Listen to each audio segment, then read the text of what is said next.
Okay, so for some reason, I had a problem here.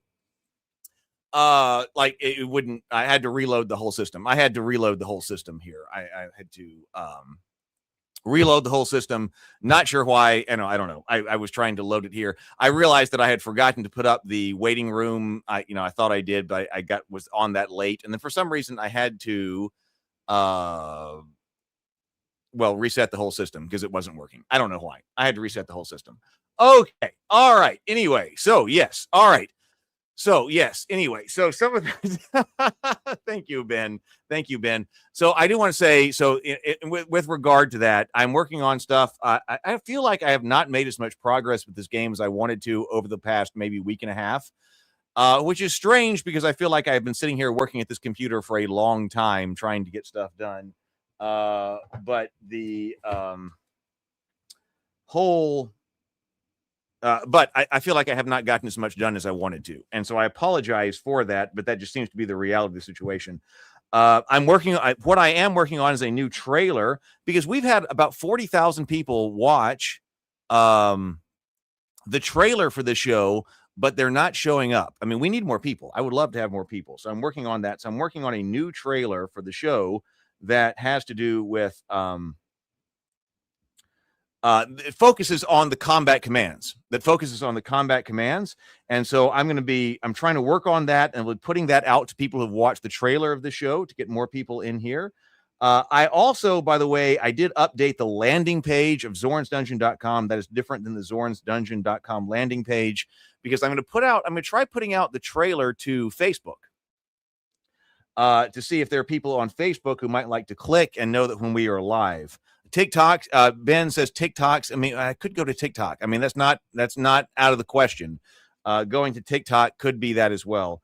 I've been advertising on YouTube because historically, when I was with David with Infinite Black and so forth, we tried to like advertise cross social media, and that typically failed.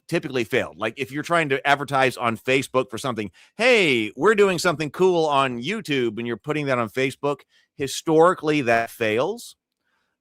I'm not saying it's impossible, but I'm saying we've tried that a lot, and historically that's failed. That's why I didn't go to Facebook, for instance, or TikTok with what we're doing on YouTube. The first thing I did was go to YouTube with what we're doing on YouTube. Let's see. So anyway, I have updated a landing page there.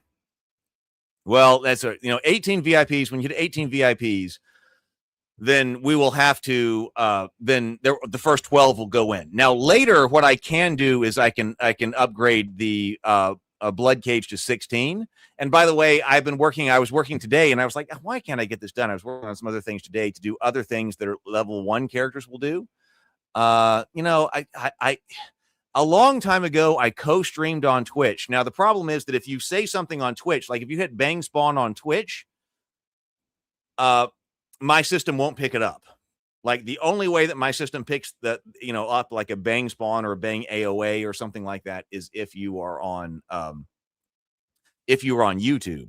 In the past, I, co-streamed on Twitch, and I think I streamed on Twitch for years and got like one person who might watch occasionally. So I don't really think that Twitch is really good for discovery. Right, Facebook groups, yeah, and maybe I might need to create my own Facebook group for this. And that's fine. That's all right. We're still working this out. So anyway, so I am updating. I created a new landing page, which we're going to put some Facebook marketing up.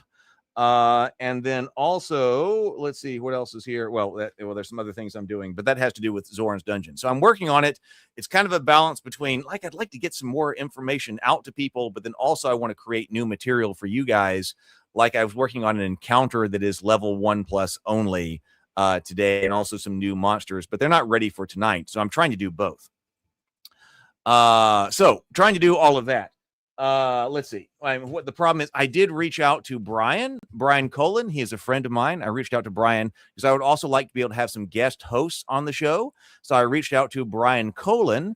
He is one of my really good friends If you have been to the convention scene, you probably know him because he is the owner. He's the owner of Creature Curation. He has fantastic booths at things like Gen Con, Origins, and so forth.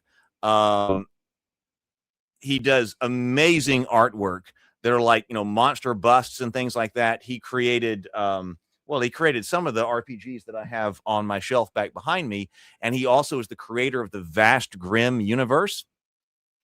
And now he creates material for his own universe through the license. He has to license his own universe, which is strange. We can talk more about that later. But he has to license his own universe and create things through his own universe through the vast expanse. And Brian is really great, but I asked him that I would love to have him on the show as a guest host one night, and he declined because I use AI in the creation of the show.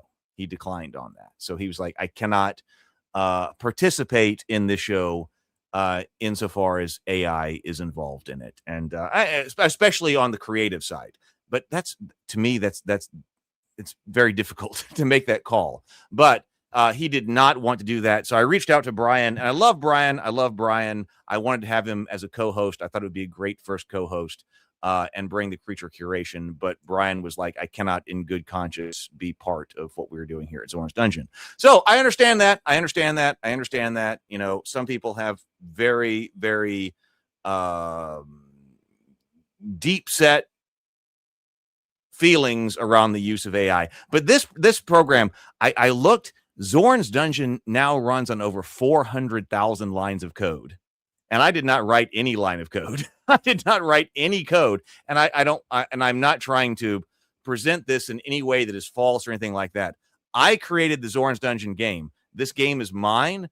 The Hacked Edge rule system, everything is mine. But when it comes to the implementation of this game on air, as you see it, I give my game to an AI, Claude mostly. Now, I did that with Gemini to begin with. So I want to be as transparent as I possibly can.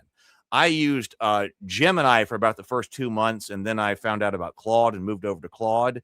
And I have not written a single line of code that runs this game, but there are over 400,000 lines of code that run this game. They run my game as I want it to be run. Sometimes there are errors and things like that we have to fix, but I created the game, and then I turn the game over to an AI. The AI writes the code and instantiates this right here. So I want to be perfectly honest about that. Some people hate that. I know. Some people hate that, like with a capital HATE, like hate that. But I want to be transparent about what the situation is. I would love, as far as the art assets go, I really want to draw them myself. But my thinking is that I could create the art assets in I don't know how long it took me to create all the art assets. It actually takes longer than you might think, and that's why it's actually taking me a little bit longer. I want to create some new monsters for the Bloodcage, but actually the art assets take a little bit longer than I might like. But nonetheless, I would love to be able to sit down and create all of the art assets myself. Like, I would love if I had 2 weeks where I could do nothing else but sit down. I'd watch some of the TV shows that I want to watch, and then I would hand draw the art assets.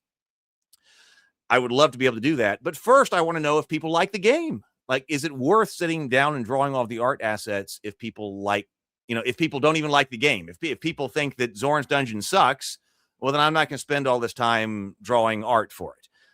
So my thinking is that you validate the idea first. And then if people like that and it makes sense, then it might make sense to then, like, for me to take, a couple of weeks or a week, or I don't know how long, but whatever, it'll take a significant amount of time, sit down and then redraw the art. And I really want to do that because I have a whole system that's planned out. That's like paper cutouts so that we can substitute different weapons that we have. Because right now we do have a problem that the sprites, don't swap out if you got like a long sword or a long spear or a short spear or a warhammer, that the sprite doesn't swap them out. But I really want them to be able to do that. Well, then maybe just draw one art asset at a time. That's not, you could, I mean, I understand why you say that, but because I want all of the art assets to be interchangeable, I've got to establish the system first. I have to establish the system. I can't just like draw, here's the Warhammer and here is the elf and then here is the whatever and do one at a time. What I would need is the ability to sit down and plan the whole system and create the whole system, right? Up front. So whether or not, yeah, you're right. Even if I were to, not Thomas says, or possibly hire well, I don't have enough money to hire an artist. I don't want to hire an artist anyway. I would rather do it myself. But even if I set up, hey, let's do community systems, what would submissions? What would I need to do in order to make sure that the whole system is perfectly interchangeable? I would first need to sit down and plan out the entire structure. Because if we're like, hey, community submission times, hey, not Thomas, draw me the Warhammer. Brianna Reynolds, draw me the long knife. Okay, but how does the long knife need to be drawn? How does the Warhammer need to be drawn so that it will actually fit with the paper doll effectively? So there's a lot of stuff that I would need to figure out, even if I were like, hey, go for it, everybody draw this out. I would still have to be able to specify all of the requirements for the show. So anyway, but it's a strange thing to me. I want to move on. It's time to play. It's a strange thing to me, though. Some people do have like, I don't know, for example, if Brian was very against the fact that we have currently AI generated art placeholders in here. I don't know if Brian will be against the fact that there has been no human generated code. And I think that's just a factor of the way that people are, that like people really want to make sure that art is human made, but they don't care if the code is human made. When I am doing accounting, like for, the accounting for my businesses, that's AI. I don't hire an accountant anymore. Like, so it's very difficult for me to distinguish, I just have to be very open with the fact that with the kinds of things that I am doing, AI is infused with it. It's going to be doing the accounting. It's going to be doing the analytical work behind the scenes. Like, is this ad working on this particular YouTube channel, or is it working on this particular YouTube channel? There's particular math that I want to have done. Yes, 10 years ago, I would have done that myself. Now I send that to an AI because I'm like, I want you to study this, like how are we most effectively using our advertising budget. So I just want to be clear on that like basically everything I do in my entire life is now infused with AI. I am a huge fan, of course. I am a huge fan of human art. I'm a huge fan of that. As you probably know, I'm the producer of The Cultists. I have done 2 different seasons of a live show. That's The Cultist, on The Cultist YouTube channel, hiring actors, hiring editors, hiring cinematographers, hiring the directors.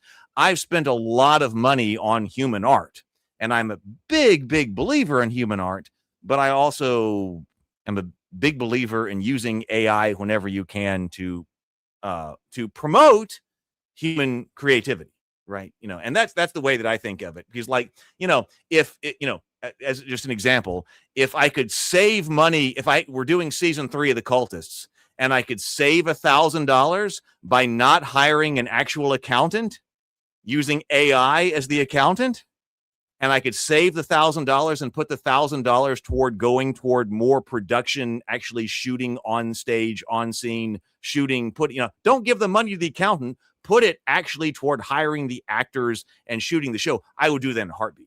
I would do that in a heartbeat. Some people would not. I understand that, will hate that you used AI as the accountant, but I'd be like, yes, I used AI as the accountant and I got more stuff shot.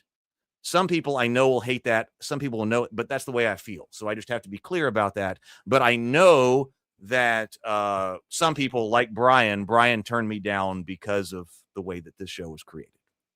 So anyway, we have to prepare for that. We have to prepare for that. The fact is, I'm just honest. I want to make sure that we're honest about it. Okay. All right. Okay. I'm sorry. I didn't mean to go off on a diatribe, but that's what's going on. And Brian is one of my really good friends. And so I respect his opinion, but I really wanted to have him on. I get it. Okay. All right. Let's go. All right. Let's go. It is time. So the Last Resort Tavern. Let's go. Last Resort Tavern. Ben Davignon. All right, we got 14 people here. We got 15 people who have liked the chat. 15 people. 25 have gone on. 25. We need 25 people. We have 15 likes. Let's go ahead and fight. I mean, it's time. I'm sorry. I didn't mean to go off the soapbox, but I just want to be clear about the situation. All right, let's go to the holding cell. All right, draft priority. Let's go. So I don't think there are any VIPs. No, we are going to everybody who has fought 0 times. If you are a channel member, oh no, actually not Thomas, just VIP'd, orphan human child. So you're going to be going in. We got 13. Actually, we may expend some channel VIP tokens. These are the dots right here. So we have 13 people who fought 0 times. So I bet that's the case, or should be the case, that Ben and Sable Phoenix as channel members will be going in above everybody else who is not channel members, who is not, they are channel, there are a lot of channel members, but they have not yet, they have already expended their circle. We have 2 channel members, Sable Phoenix and Ben, who have not expended their circles, so I'm expecting them to go in. This may be too complicated to actually explain. Maybe I need to remove it, but I'm looking at this, that Sable Phoenix and Ben are channel members who have not yet expended their circles this round for priority. Okay, let's go to holding cell. Let's draft the party. Here we go. Not Thomas, orphan human child disguised as a halfling. You are in. Sable Phoenix, fresh wizard's apprentice level 0. You are in. Ben Davignon, a savage squire. You are in. Mrs. Dave, a green temple initiate. Banana Gun, Cobbled Pilgrim, level 0. You are Starborn. Banana Gun, Cobbled Pilgrim, Starborn, 2% of ability score total. Charles, a resolute bandit. You are in. Courtney, rarely nicely, veteran of 1, 2, 3, 4, 5, 6. Blood cages right there. Dave, Dingus, thief. You are in. Well starred, SKD Fish, an ambitious corsair. The vulgar unicorn and outnumbered elf minstrel. You are in. Brent, a threadbare dwarf armorer's apprentice. Kyle, a gullible lector. You are in. Okay, this is a relatively inexperienced group. We have 9 level 0 characters, 3 level 1 characters for an average level 0.3, total HP of 57, average HP 5. Okay, so we will fight in 1 minute and 17 seconds. We're about to get the odds maker in here. Let's see. We do have some survival chances already coming in. So not Thomas, 71% chance. There we go. No, 78. Not Thomas has a 78% chance of getting out of here. Ben Davignon, 84% chance. Mrs. Dave, 73% chance. Courtney, rarely nicely, 84% chance. Dave Dingus, 83% chance. Brent, 80% chance. Okay, all right. So everybody has a pretty good chance of getting out of here. We have 42 seconds left. 40 seconds left.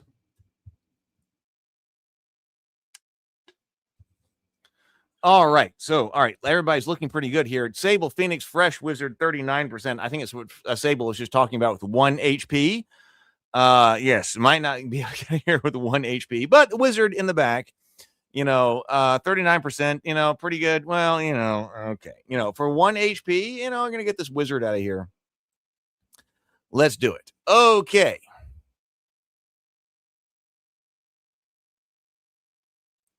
Four seconds, 3 seconds, 2 seconds. All right, let's go. Into the blood cell. It is time to go into the bloodcage, rather. Combat commands.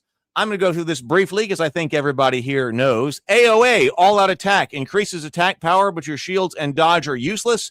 You can include coordinates optionally with AOA to either move to that location or attack that person. Bang M space coordinates. You must include coordinates with move because that is a move command saying move your character to the coordinates and persist until arrival. The character still gets its action as normal each turn. AOD is all-out defense. That increases your defense, but you will not move. Bang, hold the line. Your character will not move, but will attack monsters within range. If no action is taken and the character is later attacked, you'll be treated as if you were on AOD. Bang run is bang run. Retreat improves the chances of breaking an enemy's engagement lock. If that fails, you will defend as if you were on AOD. If you add coordinates, you will run there. Bang fight returns you to autoplay mode. Add coordinates. Your character will move to that location if the square is empty or will attack the monster on that square until it is dead. Bang fight. D4. All right, let's go.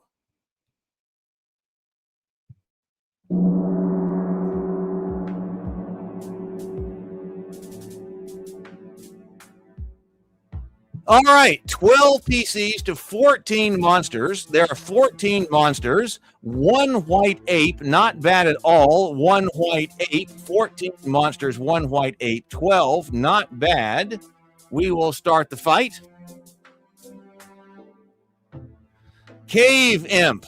Cave Imp, looking at Threadbare Dwarf Armorer's Apprentice. Cave Imp comes in 2 points of damage, minor slashing wound. Cobbled Pilgrim targets Cave Imp.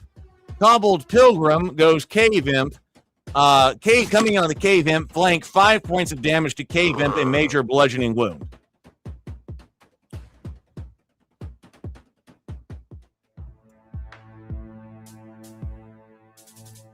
Ratkin Mongrel targets Threadbare Dwarf Armorer's Apprentice Brent. And nothing going on right there. Okay, Cave Imp targets Green Temple Initiate. Cave Imp deflected. Nice job, Mrs. Dave. Green Temple Initiate, Mrs. Dave deflected. Heath, problem here. What's the problem? The bot is not working for the commands? Bot not working for the commands. Okay, hang on.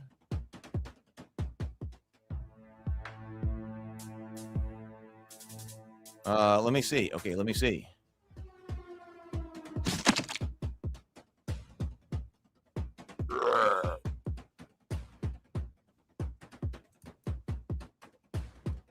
Let me get to it.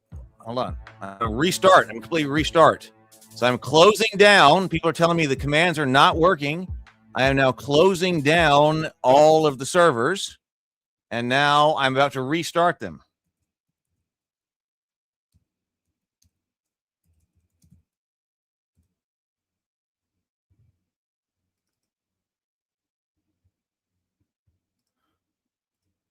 All right, there we go. Okay, I've restarted all the servers.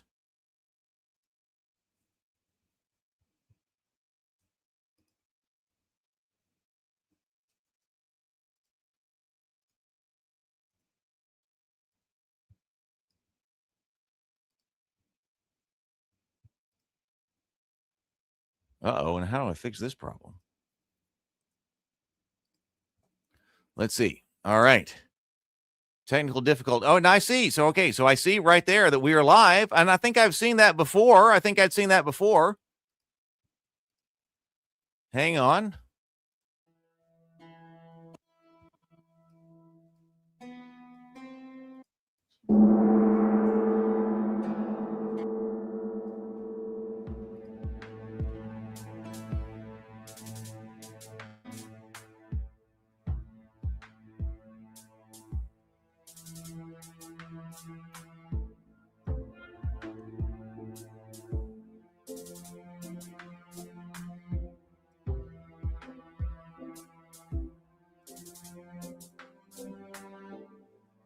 Okay, so where are we?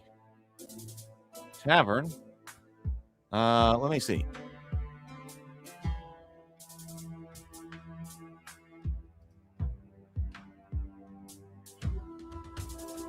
Just one moment.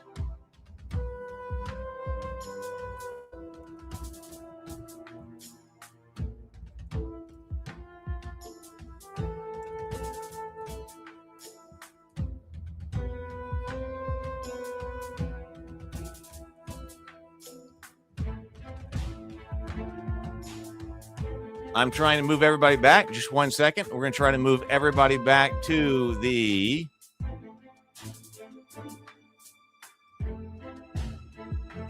holding cell.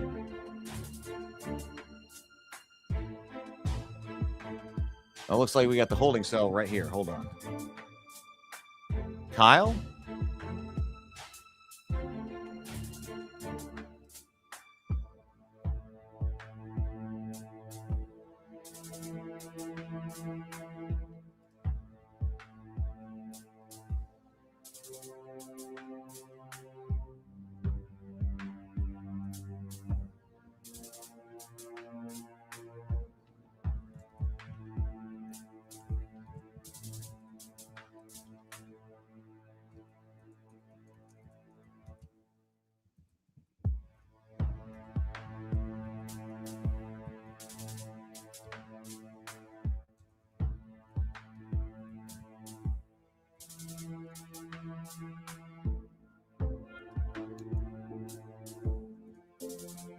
We're restarting. We're about to restart here.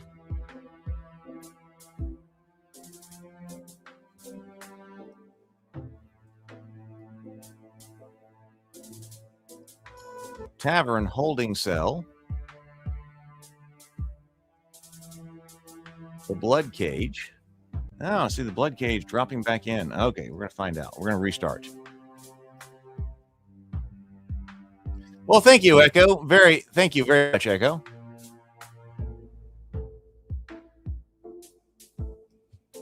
All right, I am resetting.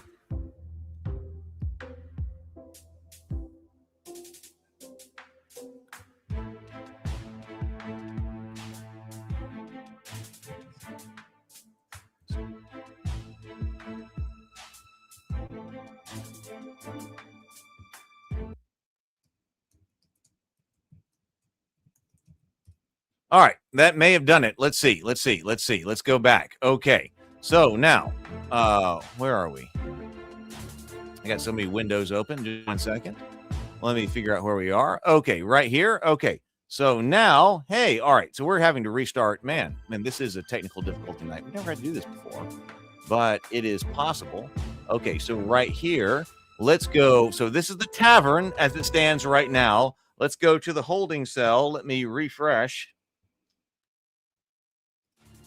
Let's actually go to the blood cage and open the cage. And let's see how we got people right here. It's still not seeing our characters?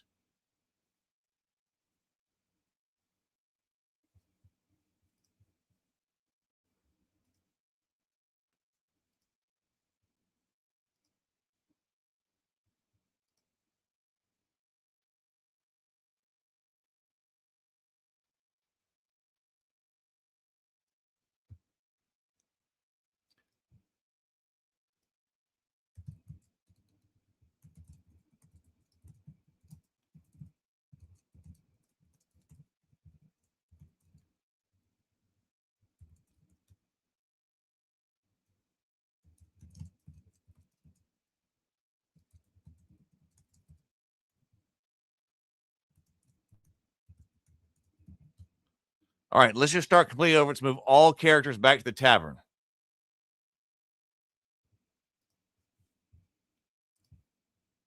I don't know what's going on here, but let's just try that. Let's go. Let's move all characters back to the tavern.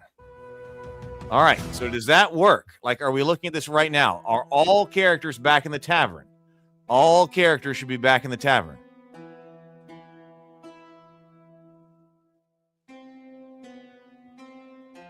The holding cell. Let's draft. Let's draft the holding cell. Beswick, stranded antiquarian's assistant. Tabletop, rumpled woodsman. TSL frontman, gasping blacksmith's apprentice. Brianna, an unassuming cult initiate. Charles, an aching dwarf armor's apprentice. Banana gun, a warped torchbearer. Sable Phoenix, a slouching town watchman. Not Thomas, a blundering bounty hunter. Kyle, a gullible lector. Mrs. Dave, a rain-soaked halfling burglar's apprentice. Dave, this is Dingus, level 1 thief. SK D-Fish, an ambitious corsair. Okay, so there we go. Level 0, 11 level 0 characters, 1 level 1 character, average level 0.1, 53. There we go. So we are starting over right here. That's who has been drafted. Okay, we got 1 minute and 30 seconds. This is a rather raw match. We're going to see, and I believe that everybody, can we confirm that command orders are running? Let's confirm that.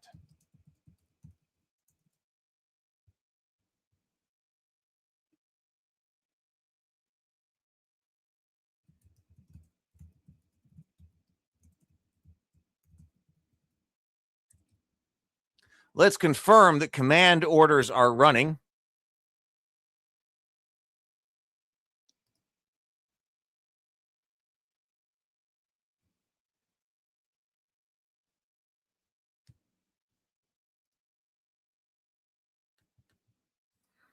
All right, I'm running to make sure that our command. Oh, let's see. We got Tabletop Scholar, 28% chance. Rumpled Woodsman, Gasping Blacksmith's Apprentice, 18% chance. Sable Phoenix, Slouching Town Watchman, 28% chance. Kyle, a Gullible Lector, 30% chance.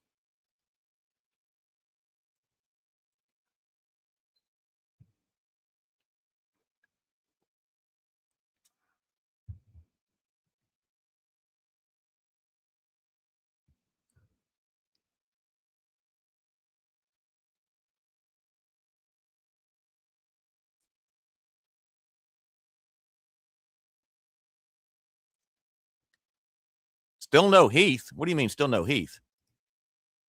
What do you mean still no Heath?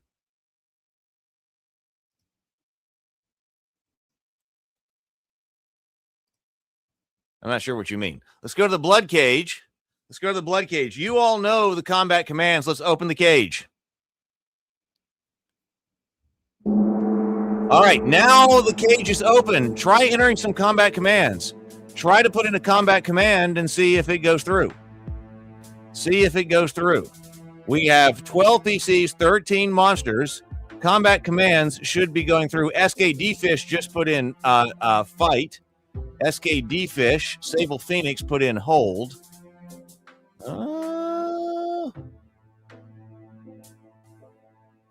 Why are we having this problem?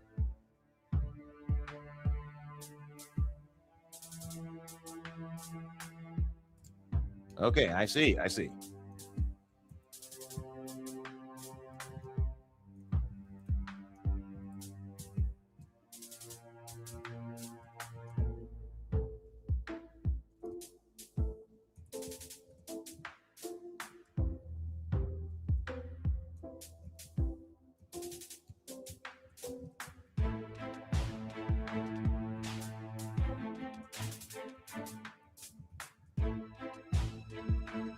All right, we're going to figure this out because I see, yes, because Tabletop Scholar does have one. Let's see, Sable Phoenix, I saw Tabletop Scholar has a Rumpled Woodsman. So you're right. So the Nightbot is reporting that you don't have a character in the fight, and that's clearly wrong.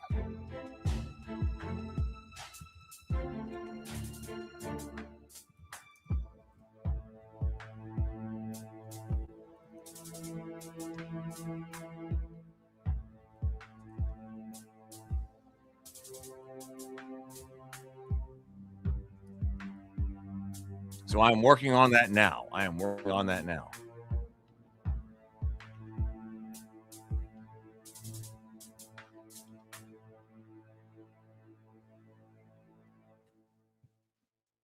on. May have a solution. Just 1 second. May have a solution.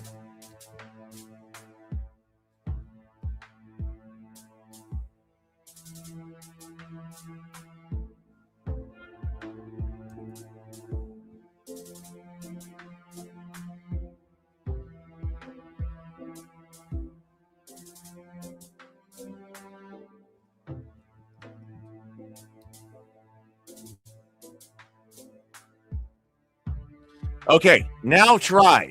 Let's see if you can get that now. Let's just try now. Give me another try, if you will. Let's see. The Geek Squad Fund. Thank you, Dave. So give me another try. Banana Gun, Sable Phoenix. Oh, there we go. Okay, Sable Phoenix, order received. Okay, so there was an error. You were right. I am sorry. Okay, but we fixed it. So now we've got it. Am I right on that? We're now seeing that the orders coming through. I am sorry. I am sorry. So there was, in fact, an error on that. But now it appears the errors are coming through.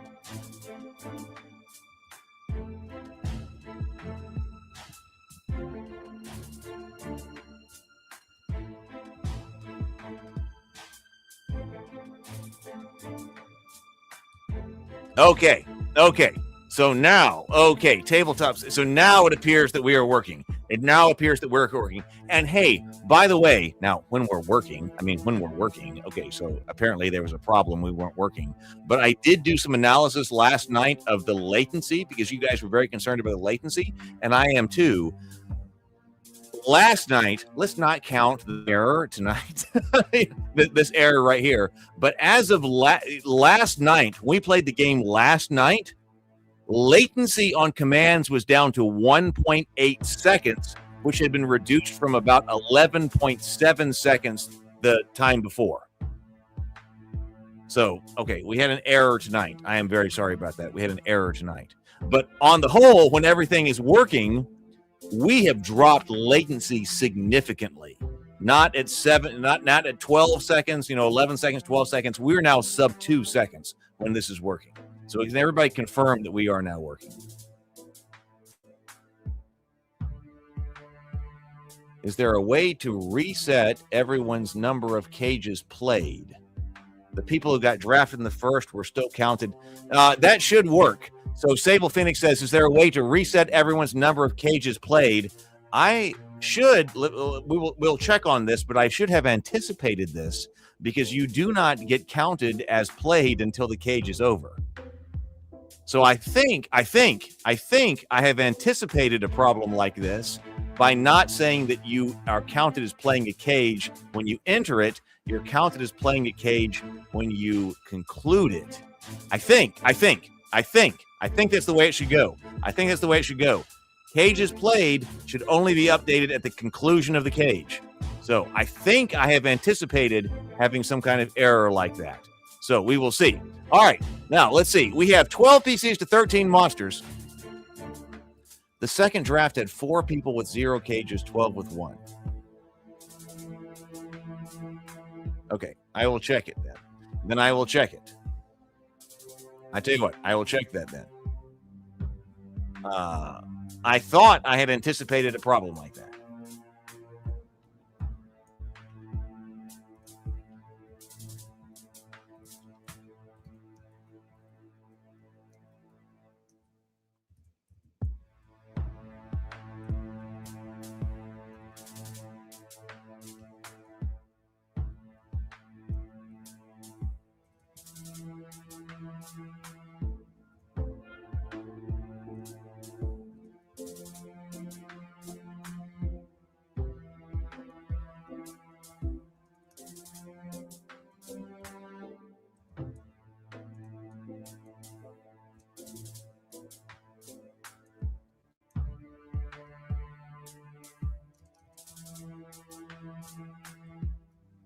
Hold on just 1 second. I am on this.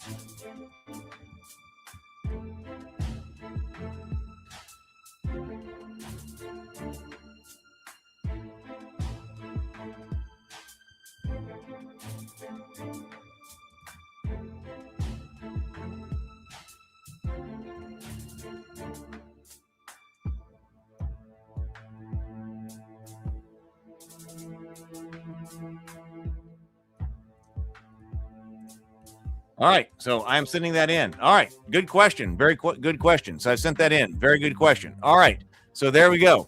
All right, let's go. Front line, Banana Gun, Warped Torchbearer, front line. SKD Fish, an Ambitious Corsair, front line. TSL Frontman, a Gasping Blacksmith's Apprentice, front line. Charles, an Aching Dwarf Armorer's Apprentice, front line. Second line, Sable Phoenix, a Slouching Town Watchman. Mrs. Dave, a Rain-Soaked Town Halfling Burglar's Apprentice, second line. Tabletop Scholar, a Rumpled Woodsman, second line. Dave Dingus, this is second line. Third line is Not Thomas, a Blundering Bounty Hunter. Kyle, a Gullible Lector. Beswick, a stranded Antiquarian's Assistant. Brianna, an Unassuming Cult Initiate, third line. There we go. All right, let's start the fight. We are fighting 13 monsters, only 13 monsters, 2 white apes. Here we go. Blundering Bounty Hunter, Not Thomas, moves toward white ape. Blundering goes to white ape with an arrow strike, 2 points of damage, minor piercing wound. Warped Torchbearer, Banana Gun, targets Gremlin.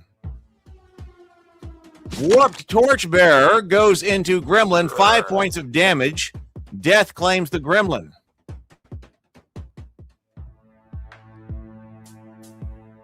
Cave Imp targets Warped Torchbearer. Cave Imp targets Banana Gun. This is Warped Torchbearer, 1 point of damage, minor slashing wound. Okay, Dingus, Dave goes AOA. Dingus, Gay. Oh, I'm sorry. I got something on the screen. Thank you very much, Saving. Okay, Dingus throws or goes in with a sling into white ape, 6 points of damage, major bludgeoning wound.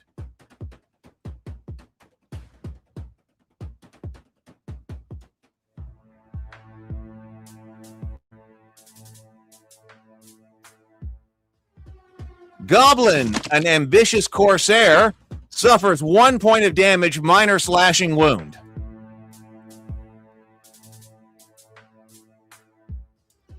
Cave Imp comes up toward Ambitious Corsair. SKD Fish bleeds for 2 points of damage, minor slashing wound that cleaves the meat. Gasping Blacksmith's Apprentice. This is TSL Frontman coming up to Goblin number 3, 5 points of damage.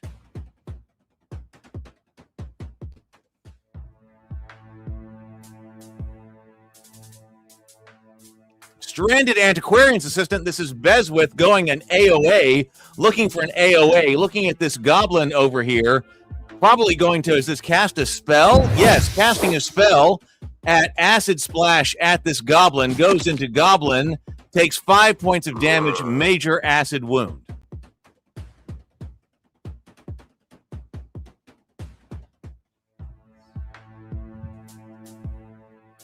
White Ape targets Gasping Blacksmith. White Ape moves toward Gasping Blacksmith. White Ape lunges at him, 4 points of damage, minor bludgeoning wound. That puts down the Gasping Blacksmith's Apprentice.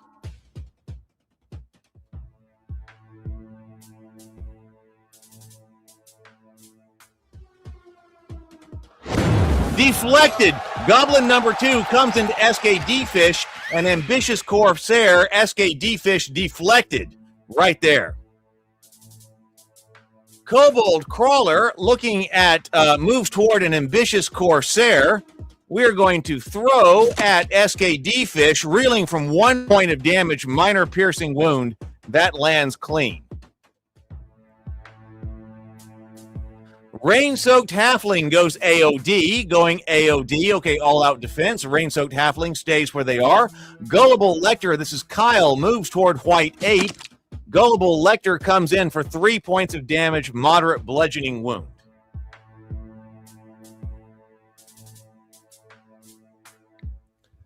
Okay, Tabletop Scholar going AOA, and you got a White Ape right here going in. White Ape going into the flank. Critical, weak, nice job. 11 points of damage. Rumpled Woodsman, White Ape drops.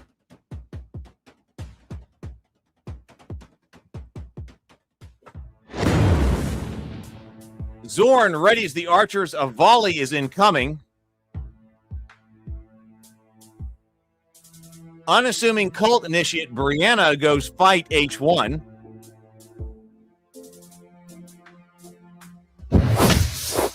Brianna goes with shooting into Cave Imp. This is necrotic damage. Yes, minor necrotic wound puts down Cave Imp number 1. Nice job.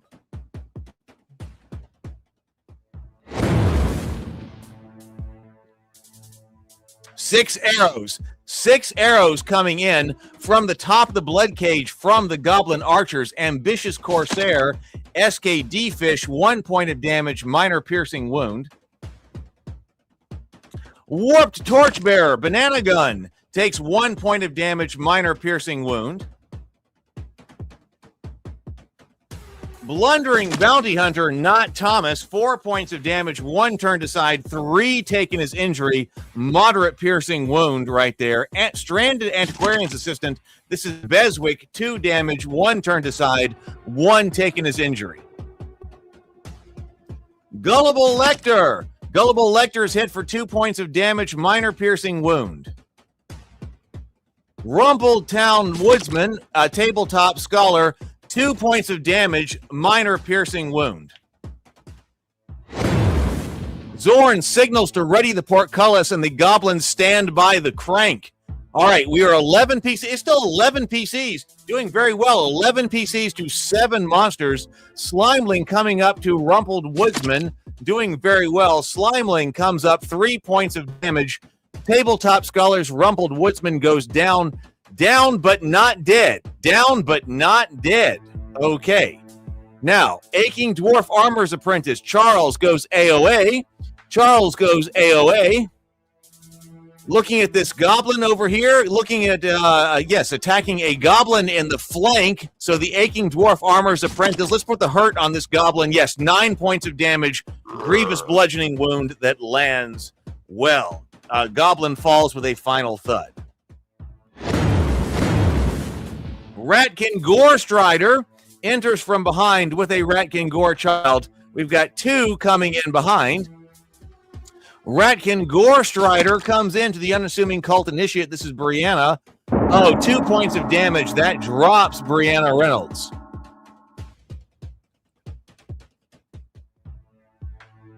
It is still round 1. It is still round 1, Tabletop Scholar. Ratkin Gore Child, a Slouching Town Watchman, is rocked by 3 points of damage. Sable Phoenix, a Slouching Town Watchman, has dropped.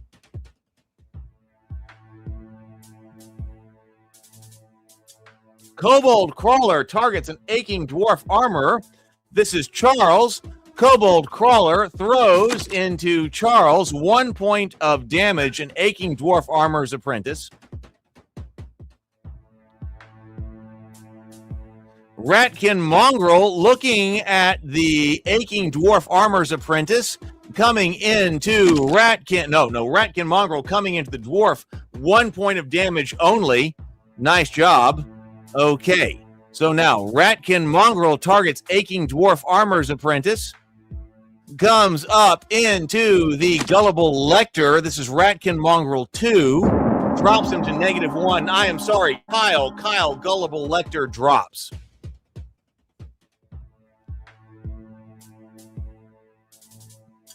Round 2, the initiative deck is reshuffled. So Kobold Crawler fires at the dwarf. Kobold Crawler comes into Charles. 1 point of damage, a minor piercing wound.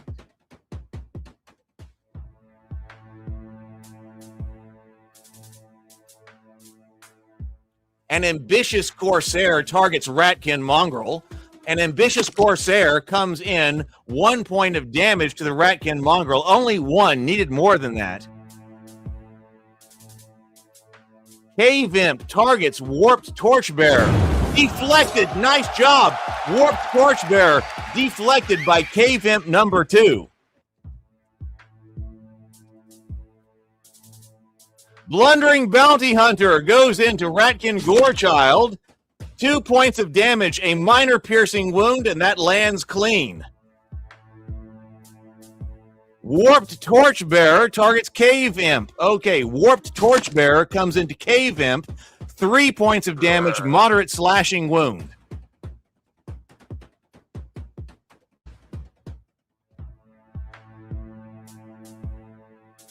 Aching Dwarf Armor's Apprentice goes into Ratkin Mongrel, who he is locked in melee with. Ratkin Mongrel is struck for 5 points of damage, a major bludgeoning wound. Death claims the Ratkin Mongrel.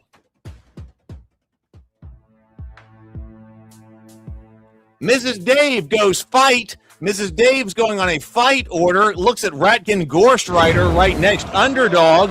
Mrs. Dave goes into Ratkin Gorechildren, 4 points of damage, moderate piercing wound. Ratkin Mongrel going into the Ambitious Corsair. Brutal critical. Ambitious Corsair is gored for 4 points of damage, moderate piercing wound.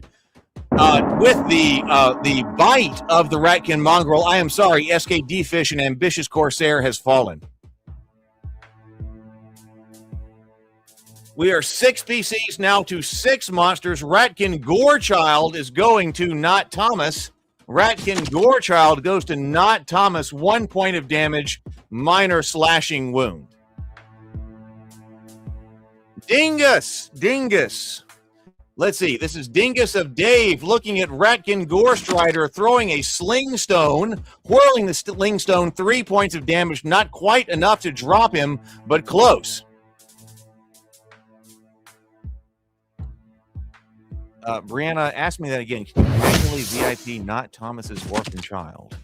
Ask me that. Make sure I see that again when we're back in the tavern, Brianna. Ratkin Gorechild hits the stone and does not rise.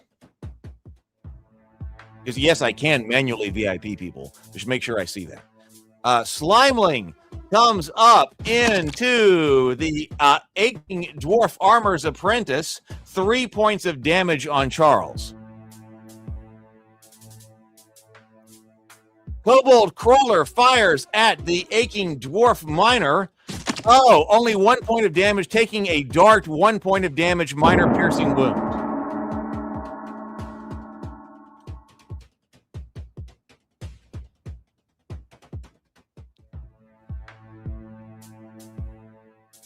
Okay, remind me that when we're back in the tavern, Not Thomas. Remind me on that, and we'll fix it when we're back in the tavern. Stranded Antiquarian's Assistant moves towards Slimeling. Stranded Antiquarian's Assistant. Critical strike. Slimeling, 6 points of damage, major bludgeoning wound. Slimeling expires on the cold stone. Fell-handed. A stranded Antiquarian's Assistant puts him down. Nice job. We are 5 PCs to 4 monsters. Rain-soaked Halfling moves. This is Mrs. Dave moving toward Ratkin Gorechild. Ratkin Gorechild takes 5 points of damage, rather major slashing wound. Mrs. Dave puts down Ratkin Gorechild.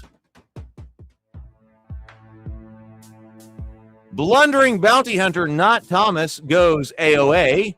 Blundering Bounty Hunter Not Thomas going AOA. Looks at Ratkin Mongrel, which is way across the last stand, but hey, you're shooting a light crossbow. Light crossbow is going into Ratkin Mongrel's flank. Ratkin Mongrel takes a puncture wound of 8 points of damage. Nice job. Ratkin Mongrel drops.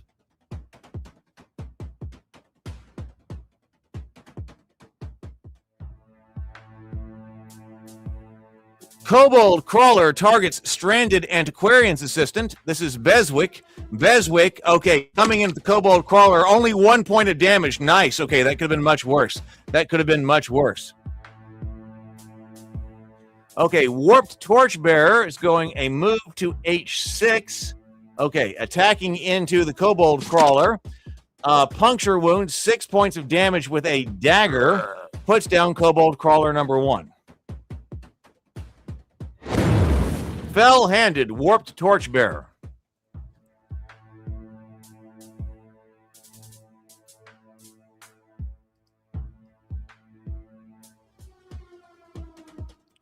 Kobold Crawler, Antiquarian's Assistant, 3 points of damage, moderate piercing wound. Beswick, you are down but not dead. Down but not dead. Dingus, Mrs. Dave. Mrs. Dave targets Kobold Crawler. Sling Stone into Kobold Crawler. Kobold Crawler slammed for 7 points of damage. Tremendous bludgeoning wound. Puts down Kobold Crawler number 2.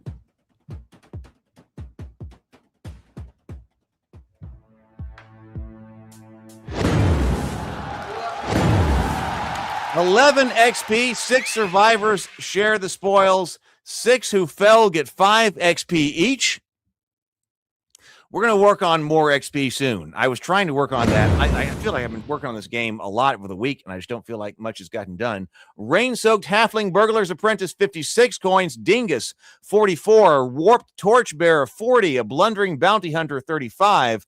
Total of 175 coppers thrown. If you go to zornsdungeon.com and you look up how to play, you will see how the coppers are awarded. The coppers are intended to reward good play through your commands. So the better you play through commands when you're in the Bloodcage, the more coppers you will get. And we'll have something for you to spend coppers on soon. But the better you are at playing your character, the more coppers you will get.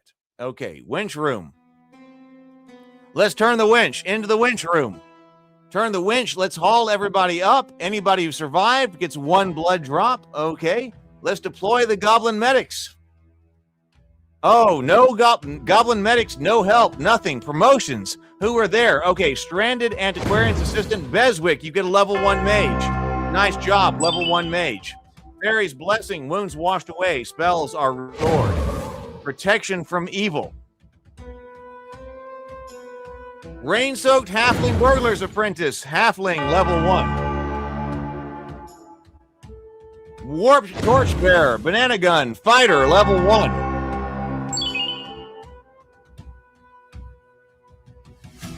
Blundering Bounty Hunter, Ranger, level 1. Nice job, not Thomas.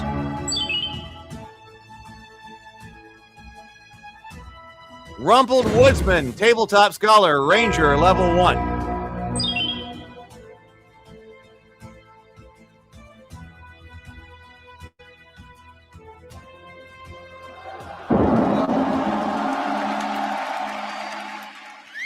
All right, so then we go to, where do we go? Man, all of my tabs are screwed up because of how the night went. Okay, like, you know, the stable, but the graveyard. Let's see, the leaderboard. Yeah, this is like, where is the infirmary? I don't have the infirmary right now. The infirmary is someplace else. I don't know, man. We're just screwed up tonight. Let's go back to the tavern. Okay, so I forgot that I could star things. So let's see. No, wait a minute. Not Thomas says, I lost my VIP right here. Not Thomas says, hey, I lost my VIP due to the fiasco at the beginning. Okay, so what are you, who are you VIPing? Don't want that to happen. Not Thomas. Not Thomas. You've got lots of characters. Not Thomas. Like, who are you trying to VIP? Can you please send me the dog tag of the character you were trying to VIP? So here is everything on the screen right now. If you will send me the dog tag of the character that you had VIP'd, or name of the character or some way that I can identify the character, then yes, not Thomas. I definitely want to give you that VIP, because I can do that, because I can manually award a VIP. I want to do that, but I don't know who are you trying to VIP. Will you please give me that? And then I believe also, I thought that I had starred Brianna. Oh, Brianna. Orphan child.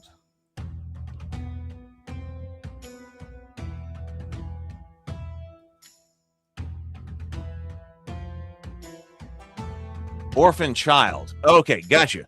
Orphan child. VIP'd. There you go. Not Thomas. There you go. Got you. I got you. All right. Thank you. Orphan child. Got you. I got you.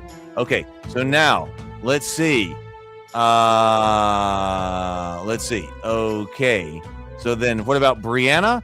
Brianna, you also needed a VIP? Brianna? Who is Brianna? Brianna? Who do I need to VIP?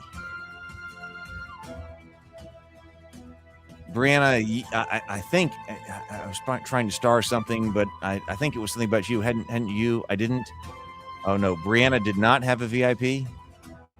Brianna is VIP. Brianna is VIP. I want to make sure that everybody gets what they want, and deserves. I want to make sure that everybody gets that. So if there was something that was a VIP, Brianna says I didn't VIP. Okay. Okay, I'm sorry. I thought I realized later that I could star that to find later. Let's see.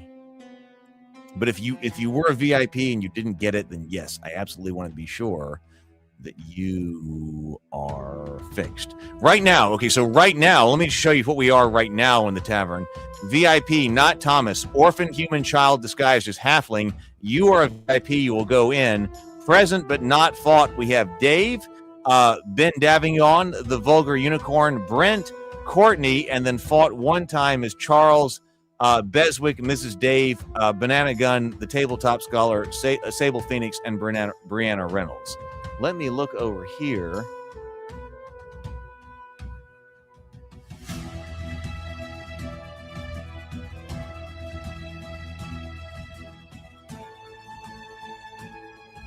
Let me run a migration through the database, just to check, because that's important. So if there's something that you feel got screwed over because of the technical errors in the beginning, do let me know in the comments, and I will try to make sure that it is right, because obviously I'm not trying to screw you over.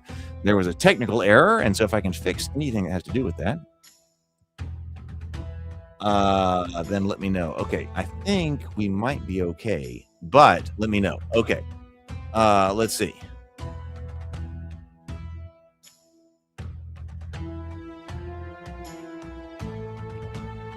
Looking at the comments right now. Manual VIP, not Thomas Orphan. Manual VIP, not Tom. Okay, so we got that taken care of. Okay. Had an orphan. Okay, so I think we got that. Vulgar Unicorn says, it says I fought 5 tonight. It says you fought 5 tonight. Okay, let's find that. Let's find this out. The Vulgar Unicorn, present but fought. Oh, well, man, that's kind of weird. Okay, it says a lot of people have fought 5 tonight. You're right. It says I fought 5 tonight. It says right now, I don't know why. Well, I don't know why, but that shouldn't really matter, because we've got VIPs who present and people have fought 5 times. Boy, that is weird. Okay, I will deal with that at the end. Vulgar Unicorn says I see that I fought 5 times tonight, which is completely ridiculous. But it says that a lot of people have fought 5 times tonight and then fought 1 time. No, present and fought. No. You haven't fought 5 times tonight. It says you were present and fought once. That's what that means. There are 5 people, Dave, Ben, Vulgar Unicorn, Brent, and Courtney. There are 5 people who have fought 1 time tonight. So that's what it's saying. Now, that might be an error. That might be an error, but it's not saying that there are people who have fought 5 times tonight. They're saying there are 5 people who have fought tonight, and then people have fought 1 time tonight. So maybe that is an error, and it should be 0 and 1. But it's not saying you fought 5 times tonight, I don't believe. Did we get the blessing of the fairy? We did get it last stream. We have 20 people who have liked the stream so far. We need 25. Can we get to 25? We need 5 more people to get the blessing of the fairy.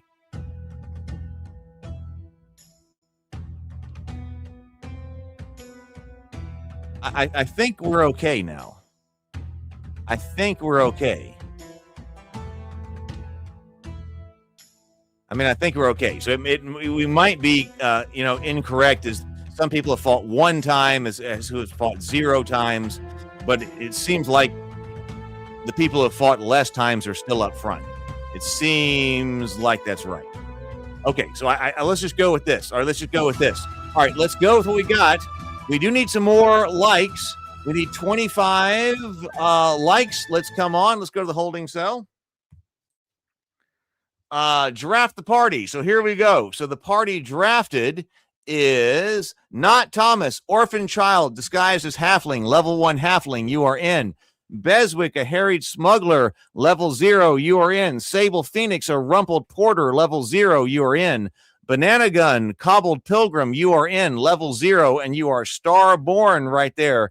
Starborn, meaning that you are in the top 2% of all ability scores. Brent, a threadbare dwarf armor's apprentice, level 0. Courtney, Ben the Builder. Courtney is a hero. We got to get out of here. Look at this. 1, 2, 3, 1, 2, 3, 4, 5, 6, 7 blood drops. Has been through the blood cage 7 times. We've got to get Ben the Builder out of here. A level 1 fighter. Mrs. Dave, a haggard merchant's guard. Ben Davignon, a weather-beaten halfling farmer. Charles, a dingy bandit. The tabletop scholar, a weather-beaten friar. Brianna Reynolds, a mended gnome tinker. The vulgar unicorn, a cobbled mountebank. Okay, so there we go. We have 10 level 0 characters. This is a rather extremely inexperienced type of group that is going in. So 10, Dave went in for a haggard merchant's guard right there, level 0. Went in for plus 1 HP, plus 2 HP actually, and then plus 1 damage. Thank you very, very much, Daniel. Daniel is buffing Mrs. Dave's a haggard merchant's guard. So thank you very much. We now have some report from the odds maker. Poor odds. Beswick, 30% chance of getting out. Brent, a threadbare dwarf armor's apprentice, 78% chance of getting out. The vulgar unicorn has a 28% chance of getting out, level 0.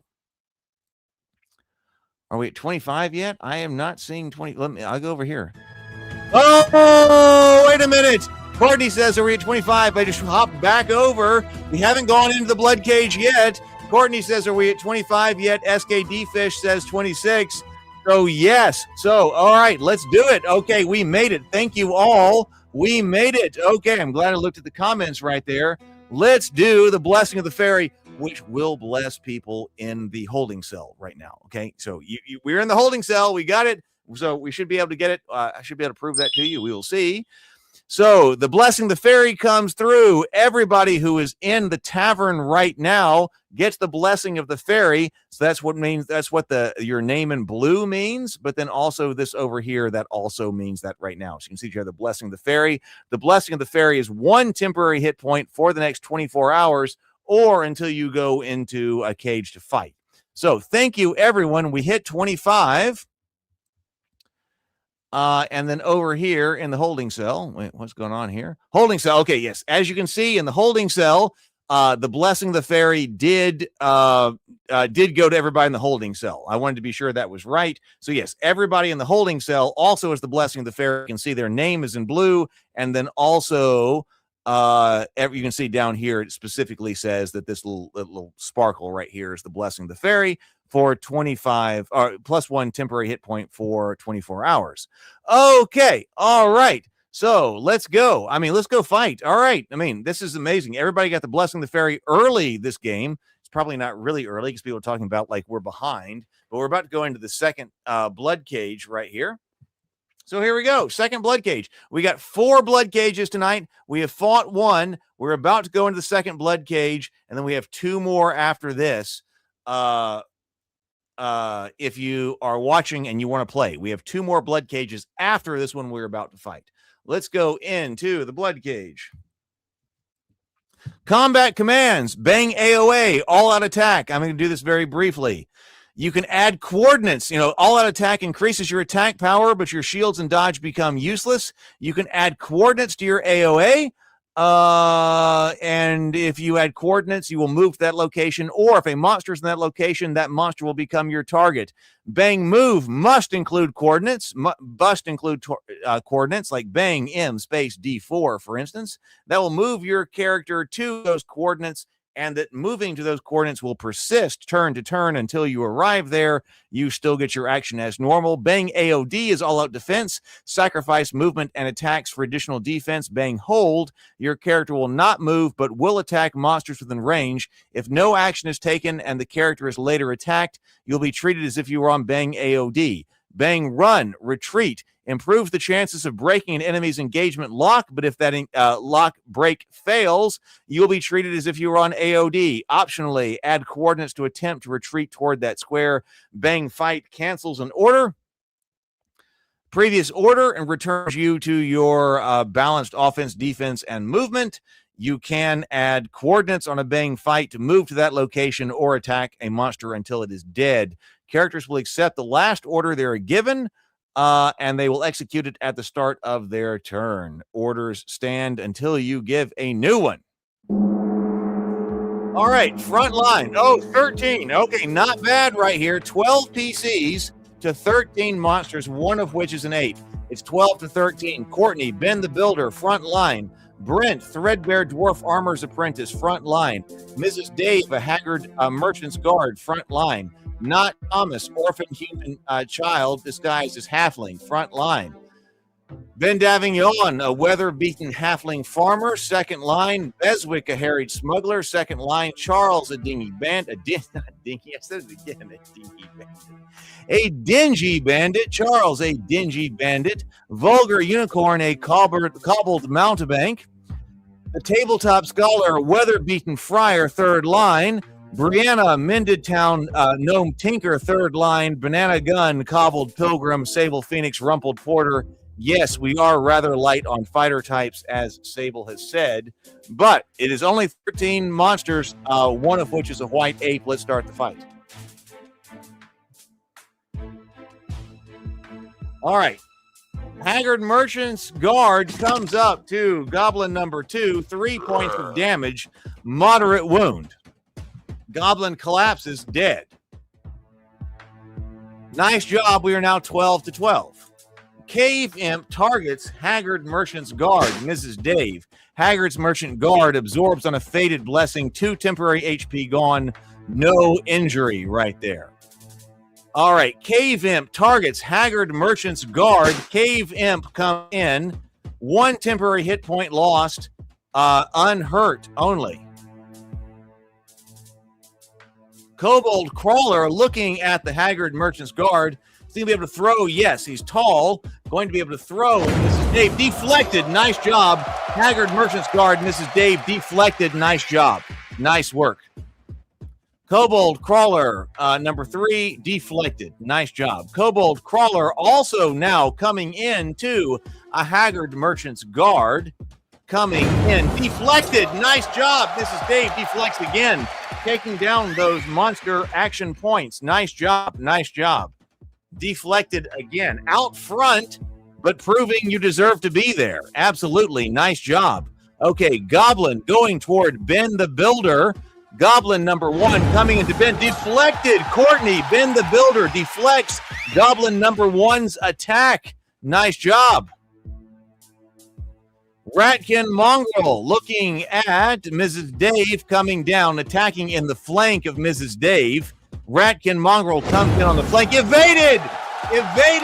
Ratkin Merchant's Guard rolls up the line. Epic defense.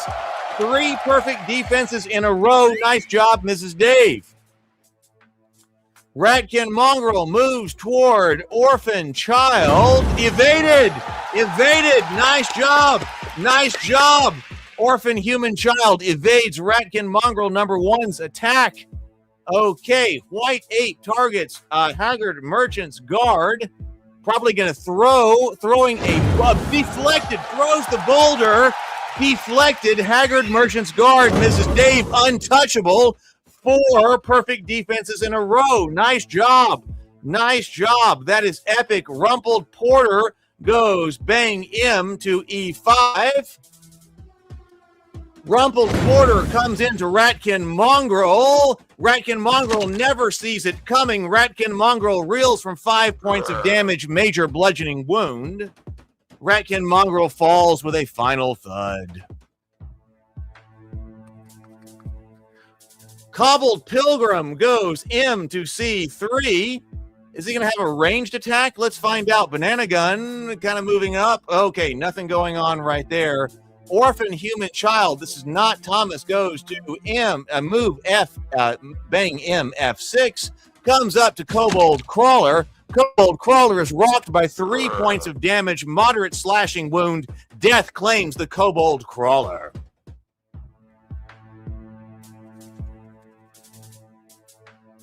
Weather-beaten halfling farmer breaks off and into the white ape. White ape takes only 1 point of damage. That's Ben Davignon, weather-beaten ape.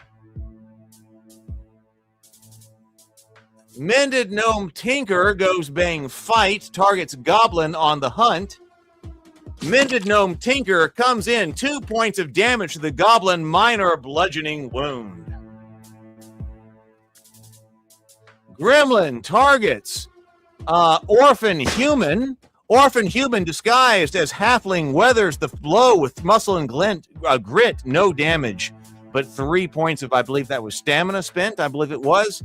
Gremlin moves toward Ben Davignon. Gremlin number 1 comes in, 1 stamina point spent only. Slimeling targets a weather-beaten dwarf armorer's apprentice. It's a long way away, coming down. They're slow. Don't know if we can be able to get there or not. Cobbled Mountebank, this is Vulgar Unicorn, goes AOA. Cobbled Mountebank goes in to attack the Gremlin. Cobbled Mountebank comes in on Gremlin's flank. Gremlin, 4 points of damage, moderate slashing wound. Gremlin drops dead, blood pools beneath. All right, Harried Smuggler Beswick goes AOA. We are now 12 PCs. We're still 12 PCs up. This is incredible. 12 PCs to 9 monsters. Critical hit. Beswick, the Harried Smuggler, finds the Ratkin mongrel's vitals, puts him down to -5 HP.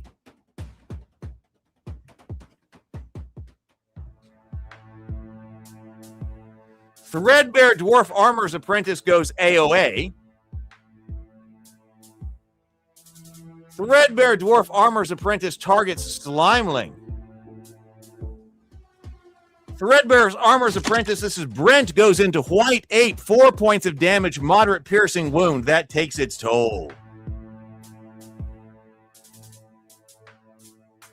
Ben the Builder goes MF2, coming in to Goblin number 1. 1 point of damage to the Goblin. The Goblin collapses dead.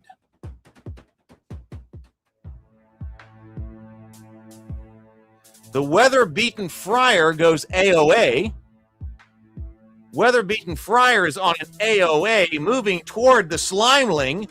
Weather-Beaten Friar jabs the Slimeling, 7 points of damage, tremendous piercing wound.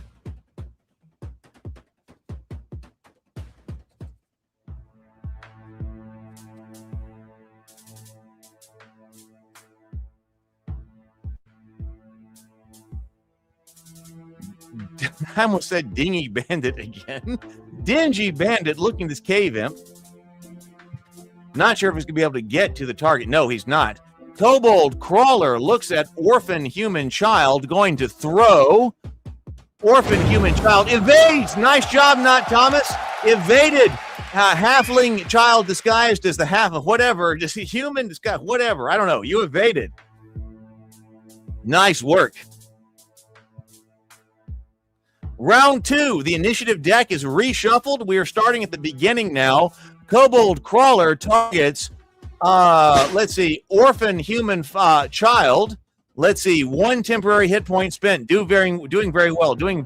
We still have 12 PCs up to 6 monsters. This is doing very. It was 12 to 6. This is incredible. The Threadbare Dwarf Armorer's Apprentice goes to White Ape. White Ape is gored for 1 point of damage, a minor piercing wound. Gremlin targets the Orphan Human Child. Orphan Human Child disguised as a halfling is hit for 1 point of damage, a minor slashing wound that takes its toll.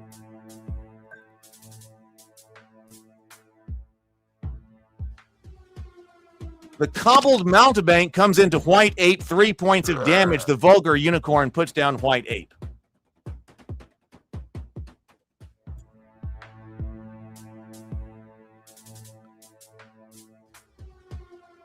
Cave Imp racks claws at the Haggard Merchant's guard. That's Mrs. Dave. 1 point of damage, a minor piercing wound. Zorn readies the archers. A volley is incoming. Weather-beaten halfling stands the ground and then comes into Cave Imp. Weather-beaten halfling impaled by 1 point of damage, minor piercing wound. Haggard Merchant's guard goes into Cave Imp number 2, 5 points of damage, major piercing wound. Cave Imp bodies goes limp and it is finished. 12 PCs. We still have 12 up. We still have 12 PCs up and only 4 monsters. We are dominating this. Banana Gun is looking at this gremlin over here. Attacks this gremlin with a staff. Gremlin is bludgeoned for 6 points of damage. A major bludgeoning wound causes him to drop his guard. Arrow Storm. Zorn looks. Oh, 11 arrows. Oh my God, 11 arrows. We're doing so. We're going to take 11 arrows from the goblin archers atop the Bloodcage. The weather-beaten halfling takes 4 points of damage, a moderate piercing wound. Okay, but the weather-beaten halfling is horrifically wounded, but defiance is absolute, still up, reeling. Okay, Dingy Bandit Charles. 3 points of damage, 1 turned aside, 2 taken as injury. Weather-beaten Friar, Tabletop Scholar, 4 damage, 1 turned aside, 3 taken as injury. Cobbled Mountegaint, the Vulgar Unicorn, 4 damage, 2 turned aside, 2 taken as injury, a minor piercing wound. Haggard Merchant's Guard, Mrs. Dave, 3 points of damage to a Haggard Merchant's Guard. 1 point of health point left. Threadbare Dwarf Armor's Apprentice, 4 damage, 1 turned aside, 3 taken as injury, moderate piercing wound. Orphan Human disguised as a halfling, 2 points of damage, minor piercing wound. Harried Smuggler Beswick. Harried Smuggler takes 3 points of damage, 1 turned aside, and 2 taken as injury. Mended Gnome Tinker. Mended Gnome Tinker takes 4 points of damage, 1 turned aside, 3 taken as injury, moderate piercing wound. Rumpled Porter Sable Phoenix takes 3 points of damage, 1 turned aside, and 2 taken as injury. Ben the Builder. Ben the Builder takes 3 damage, 1 turned aside, 2 taken as injury, a minor piercing wound. Portcullis. Zorn raises the Portcullis Ratkin Abomination with 2 Ratkin Gorechildren coming in behind us. Still have 12 PCs up. Ratkin Abomination coming in to Ben the Builder. Ratkin Abomination coming in, evaded. Nice job, Ben the Builder. Courtney, you evade the Ratkin Abomination's attack.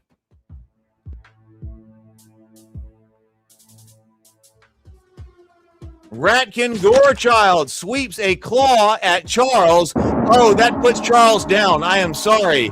The Dingy Bandit of Charles has gone down. That is our first PC loss yet. Ratkin Gorechild targets Ben the Builder. Ratkin Gorechild comes into Ben the Builder's flank. Evaded. Nice job, Ben the Builder. You have evaded the Ratkin Gorechild's attack. Epic defense. You go 3 unscathed. Very nicely done. Very nicely done. Orphan Human Child coming in to Kobold Crawler. Nashed with 1 point of damage, a minor slashing wound that splits the flesh. We are now at 11 PCs to 6 monsters, still dominating. Mended Gnome Tinker goes M to D6, but is going to have to attack as an underdog to Ratkin Abomination with a mace. 1 point of damage, minor bludgeoning wound. Ben the Builder goes fight. Ben the Builder goes on a fight order, looking at Ratkin Gorechild that is behind him. 5 points of damage to a Ratkin Gorechild, a major piercing wound. The Ratkin Gorechild lets out a final snarl and falls. Weather-beaten Friar looking at Ratkin Abomination. The weather-beaten friar, tabletop scholar, Ratkin abomination comes up, bludgeoned for 8 points of damage, a tremendous bludgeoning wound. Ratkin abomination is knocked to the floor. Kobold Crawler from across in Zone 3, looking at Threadbare Dwarf Armor's apprentice, throws, evaded. Nice job, Brent. Nice job, Brent. Threadbare Dwarf Armor's apprentice is evades the attack.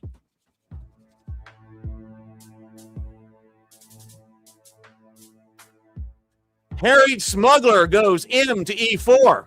Nope, not going to be able to move there. So looking at an attack, Harried Smuggler goes to Ratkin Gorechild instead. 3 points of damage with a short sword, not enough to put down Ratkin Gorechild. Sable Phoenix accepts is running. So the Rumpled Porter breaks off. Round 3, initiative deck reshuffles. Orphan Human, not Thomas. All right, moving up toward Gorechild, underdog coming into the Ratkin Abomination's flank, should be able to put him down, I believe. Vicious critical hit. Ratkin Abomination suffers 6 points of damage, a major slashing wound. Nice job, not Thomas. Nice job, not Thomas. Put that down. We needed that. It's still 11 PCs to 4 monsters. Ratkin Gorechild now coming up to Beswick. This might not be good. 5 points of damage. A major slashing wound that puts down Beswick. I am sorry, Beswick. Your harried smuggler has perished. We're now 10 PCs to 4 monsters. Rumpled Porter going AOA. Rumpled Porter is going AOA into Ratkin Gorechild. Ratkin Gorechild, 8 points of damage with a club. Sable Phoenix puts 8 points of damage on the Ratkin Gorechild with a club. It goes down permanently. 10 PCs to 3 monsters. Cave Imp now going to Mrs. Dave. Haggard Merchant's Guard. Haggard Merchant's Guard slams the shield forward to meet the attack. Boss rings, the line holds. 1 of 2 durability remaining. Cobbled Mountebank. Cobbled Mountebank targets Cave Imp. Cobbled Mountebank goes into Cave Imp. Cave Imp, 5 points of damage, a major slashing wound. Fell-handed Cobbled Mountebank, 3 kills in a row. Very nice job. Kobold Crawler targets the Cobbled Mountebank. Kobold Crawler is impaled by 3 points, or impales the Mountebank for 3 points of damage. Vulgar Unicorn, you've dropped, but you are not yet dead. You have dropped, but you are not yet dead.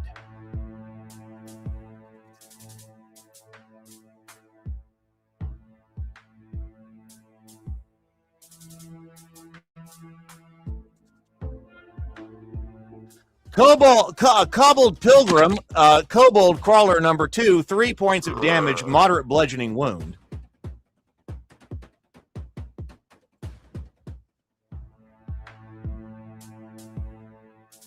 Weather-beaten Friar, Tabletop Scholar. Weather-beaten Friar targets Kobold Crawler coming across. I think we're going to put this down. Kobold Crawler, 7 points of damage. Yes, the weather-beaten Friar with a staff puts down Kobold Crawler number 3. Very nicely done. Very nicely done. That was 9. So 9 PC up, 1 still laying on the floor who will get out. 8 fools walk out alive. 2 are hauled out unconscious. That was very, very nicely done by the heroes. That was very nicely done by the heroes. 12 XP each. 10 survivors share the spoils. 2 fell. Those who fell get 6 XP each. We still have 2 blood cages to go. If you are new here, we've got 2 blood cages to fight. Coppers thrown to the crowd. Orphan Human Child gets 77. Ben the Builder, 32. Weather-beaten Friar, 27. Rumpled Porter, 25. Haggard Merchant's Guard, 20. Cobbled Pilgrim, 17. Threadbare Dwarf Armor's Apprentice, 11. A Mended Gnome Tinker, 10. 219 coppers in total thrown to the heroes who survived and, were conscious when they walked out. Nice job, everyone.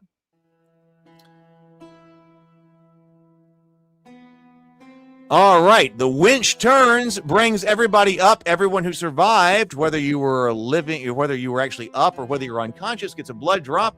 Let's deploy the goblin medics. Ben the Builder, Courtney, no help there. Orphan Human Child, no help there.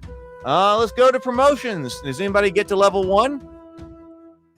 Haggard Merchant's Guard, Mrs. Dave, Fighter, level 1. You got it. You made it. Nice job. Cobbled Mountebank, the Vulgar Unicorn, Thief, level 1. You got it. Nice job. And your wounds are washed away. The only free healing is going from level 0 to level 1. Banana Gun, you got there. Threadbare Dwarf Armor's Apprentice, Brent, Dwarf, level 1. Fairy's Blessing, the wounds wash. The Fairy's Blessing washes away her wounds. Halfling, level 1. Fairy's Blessing, wounds wash away. The Weather-Beaten Friar, Tabletop Scholar, Cleric, level 1. You made it. Mended Gnome Tinker, Brianna, Gnome, level 1. You made it out. Lots of promotions this time. Lots of people making it to level 1. Rumpled Porter, Sable Phoenix, Cleric, level 1.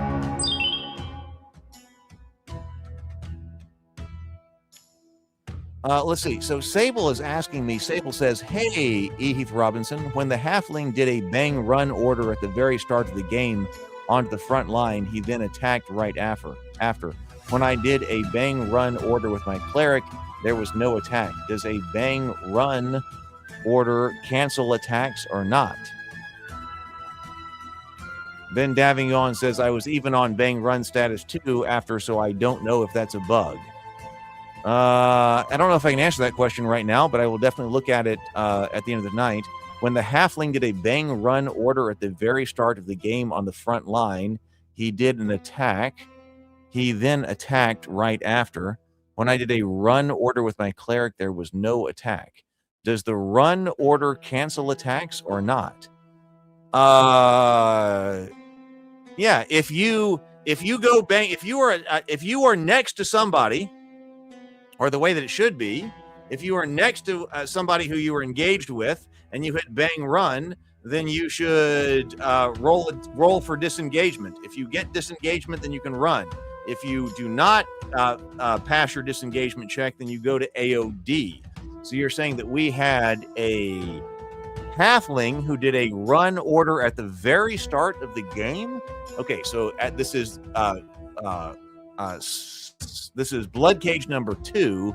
We had a halfling who did a run order at the start of the game into the front line. He did a bang run order into the front line and then attacked. Okay. I have to see.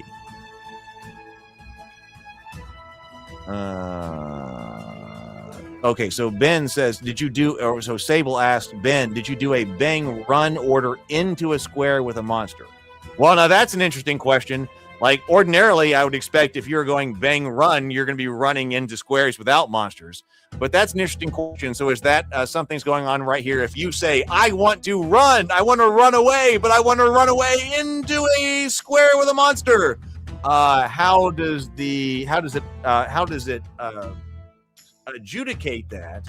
Because Ben says that I did issue a run command into a square with a monster.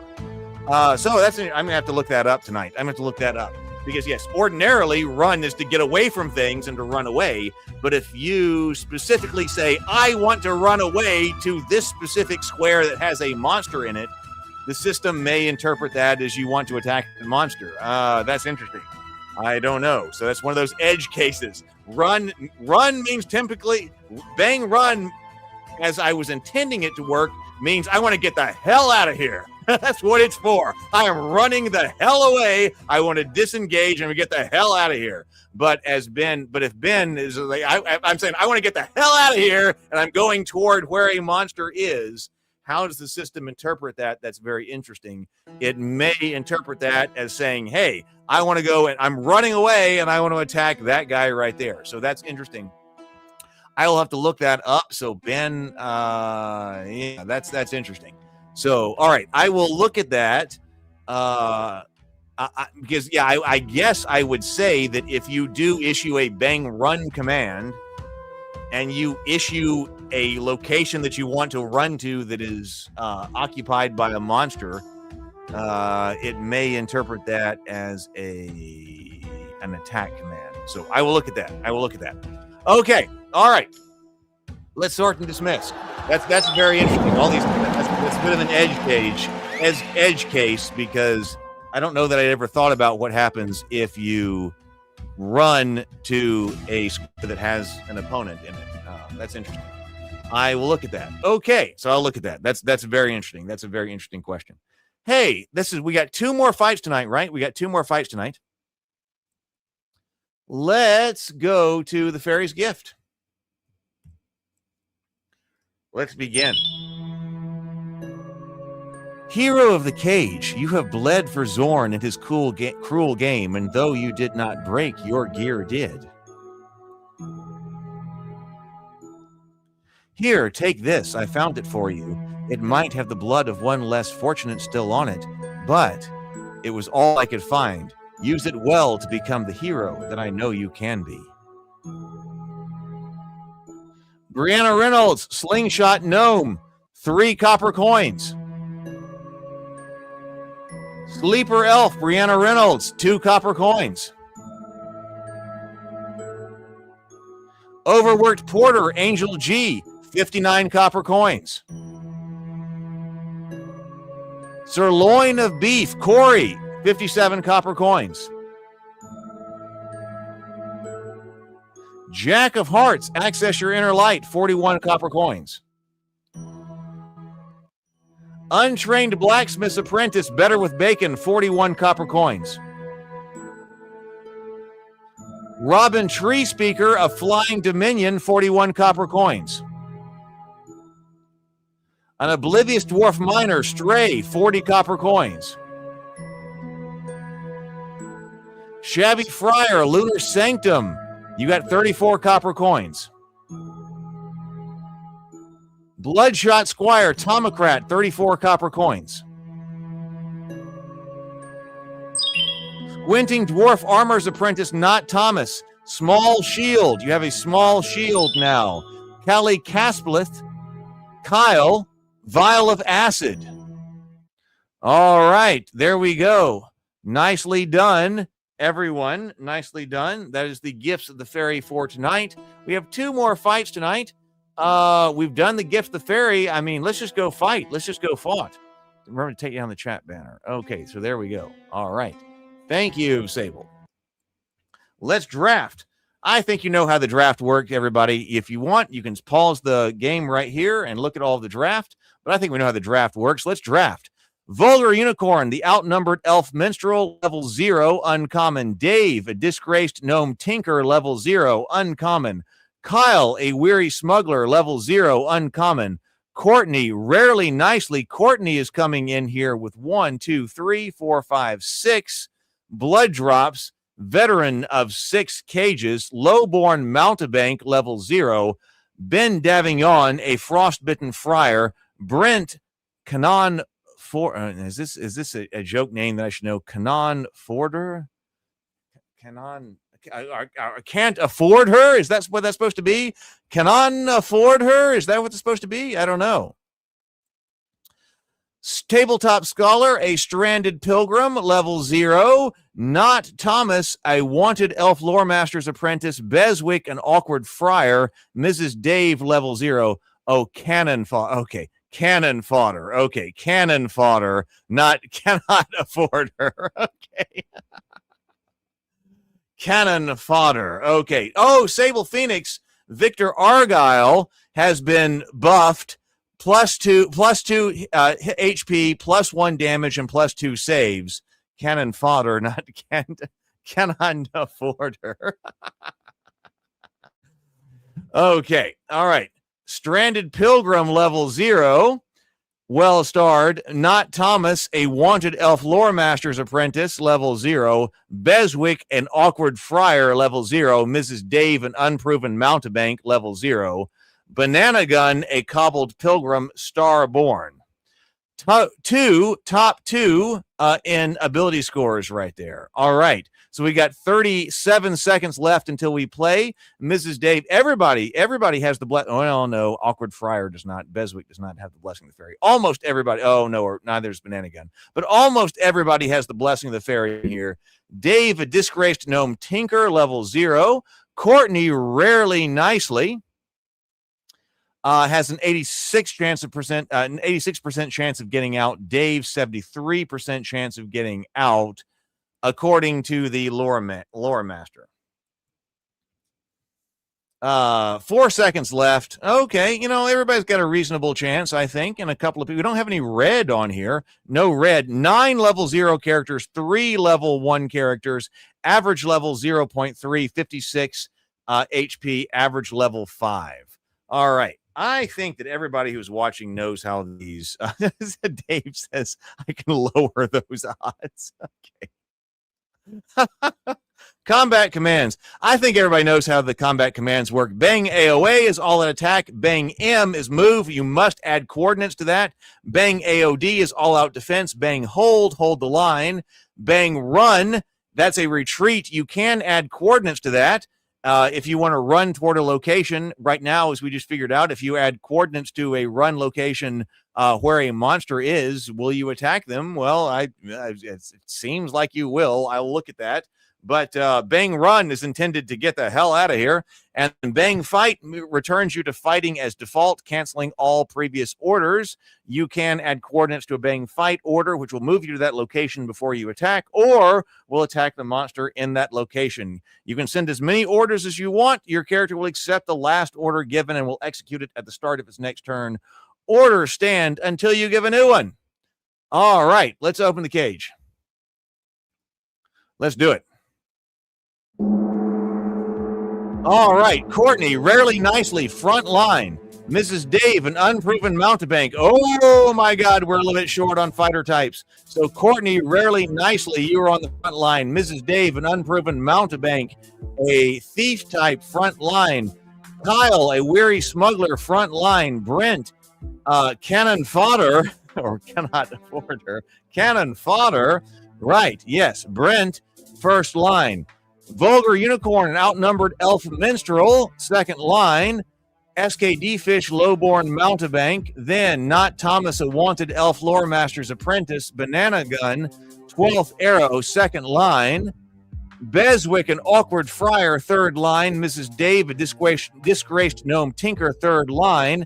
Ben, a frostbitten squire, third line. Tabletop scholar, stranded pilgrim, third line. There we go. It is 12-12. It is 12 PCs to 12 monsters, even odds, except for there are 2 white apes. 12-12, but with 2 white apes. All right. This is a little bit of an inexperienced cage, but let's go ahead and go. Let's start the fight. Here we go. Combat commands now being accepted. I see them coming in.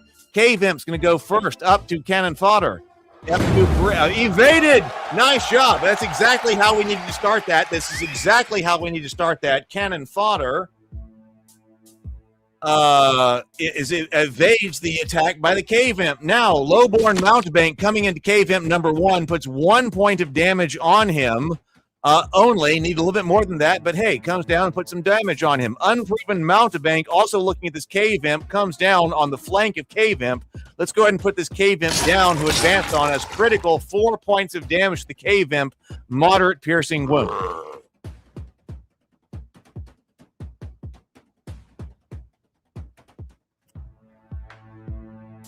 All right, wanted elf lore master's apprentice, Not Thomas, looking at white ape.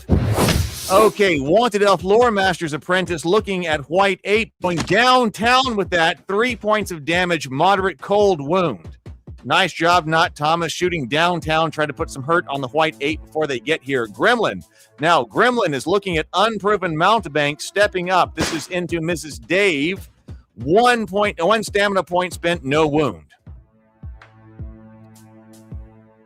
Kobold Crawler Targets an unproven mountebank.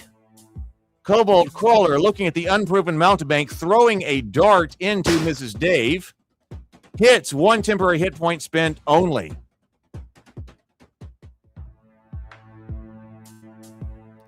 Goblin now looking at unproven mountebank, comes down into Mrs. Dave. Goblin comes in, 1 point of damage. That could have been worse. Nice job, Mrs. Dave. Only 1 point of damage. Outnumbered Elf Minstrel. This is Vulgar Unicorn looking at Goblin. Vulgar Unicorn looking at this Goblin. Throwing Firebolt into Goblin number 2's flank. 2 points of damage, minor fire wound.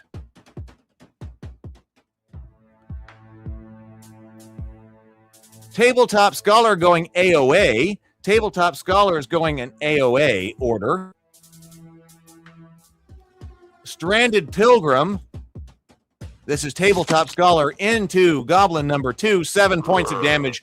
Nice job. The Stranded Pilgrim puts down Goblin number 2.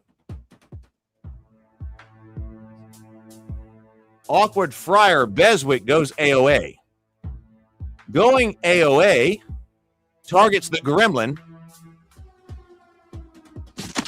Gremlin hit for 5 points of damage, a major bludgeoning wound. Gremlin goes down to -4.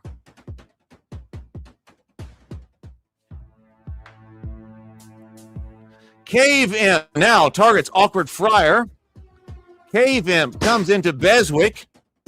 Takes the blow on Muscle and Grit. 1 stamina point spent only. No actual physical damage. Weary Smuggler now coming up to Cave Imp. Let's put him down, Kyle. Kyle, 3 points of damage. Nice job. Kyle's Weary Smuggler puts down Cave Imp.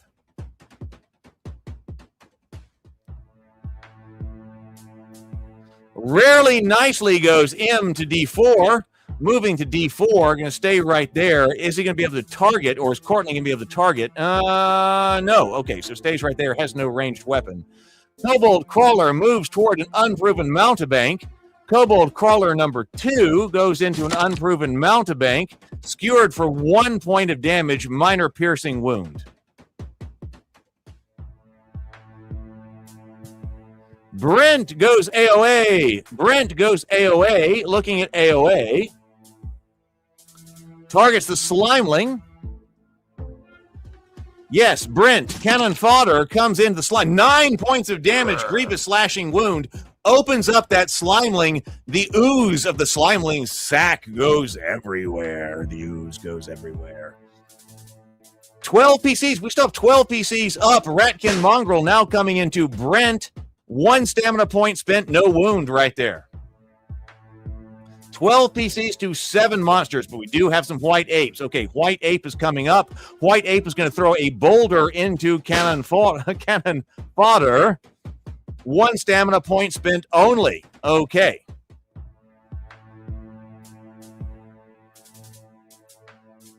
Twelfth arrow, banana gun. To the 12th arrow, banana gun goes fight. 12th arrow goes fight. Moves toward Ratkin Mongrel. Ratkin Mongrel takes 3 points of damage, moderate bludgeoning wound. Banana gun puts down Ratkin Mongrel.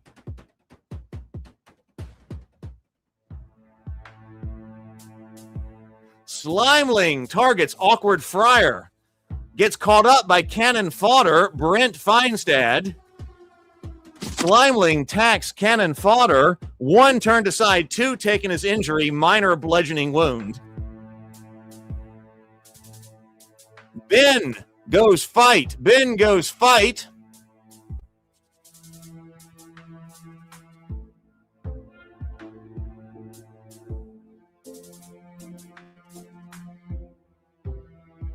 Okay, Disgraced Gnome. This is Dave, goes AOA. Dave, we still have 12 heroes up. I mean, this has been a great night for heroes. Disgraced Gnome Tinker. Dave, looking at this goblin. Does he have a spell he can cast? I'm not sure if he does or not. No, does not. Gnome Tinker probably had to get within melee range. White Ape goes to cannon fodder, going to throw into Brent. 4 points of damage. Cannon fodder is still up. 1 hit point remaining. White Ape through. We are advancing deep into the Bloodcage this round. This is really nice. Goblin. Okay, we have 12 PCs to 6 monsters. This is the Goblin. Comes up to Beswick. An Awkward Friar, 2 points of damage, minor piercing wound. Round 2, the initiative deck reshuffles. It reshuffles. Stranded Pilgrim, the Tabletop Scholar, goes to the White Ape. Stranded Pilgrim goes to White Ape, 8 points of damage to the White Ape, a tremendous bludgeoning wound. Tabletop Scholar says it could be TPG next round. TPK next round, he's calling it. Round number 2, here we go. Cannon Fire gets to draw first. He's going to put some hurt down on somebody. Going to put some hurt down on the Slimeling. Last stand. Come on, put him down. 5 points of damage, slashing wound with a hand axe. Opens up the Slimeling. Ooze goes everywhere on the cave floor. Arrow Storm. Zorn looses the volley. There will be 10 arrows. 10 arrows are on their way. 10 arrows from atop the Bloodcage from Goblin Archers. They come in. Ben Davignon. Frostbitten Friar takes 3 damage. 1 turned aside. 2 taken as injury. Disgraced Gnome Tinker. Dave. 3 points of damage. 1 turned aside and 2 taken as injury. Outnumbered Elf Minstrel. Takes 3 damage, 1 turned aside, 2 taken as injury, minor piercing wound. Elf Loremaster's Apprentice, 3 points of damage, 2 turned aside, and 1 taken as injury. 12th Arrow, Banana Gun. 12th Arrow takes 4 damage, 1 turned aside, 3 taken as injury, moderate piercing wound. Awkward Friar, Beswick. Awkward Friar suffers 3 points of damage, a moderate piercing wound. Unproven Mountebank. Unproven Mountebank bleeds from a thrust of 3 points of damage, moderate piercing wound. Oh no, Mrs. Dave, the Unproven Mountebank perishes. You are cut down. Cut down. I am sorry, we've lost Mrs. Dave. Tabletop Scholar. No damage, but 1 stamina point spent. Rarely Nicely. Takes 2 damage, 1 turned aside from wards, and then 1 actually taken as injury. Lowborn Mountebank. Lowborn Mountebank takes 3 damage, 2 turned aside, 1 taken as injury. Okay, Portcullis, Ratkin Abomination, 2 Ratkin Abomination with 2 Ratkin Gorechildren. Coming in. All right, Ratkin Abomination comes into the Vulgar Unicorn. 6 points of damage, major slashing wound. The outnumbered Elf Minstrel, the Vulgar Unicorn drops. I am sorry.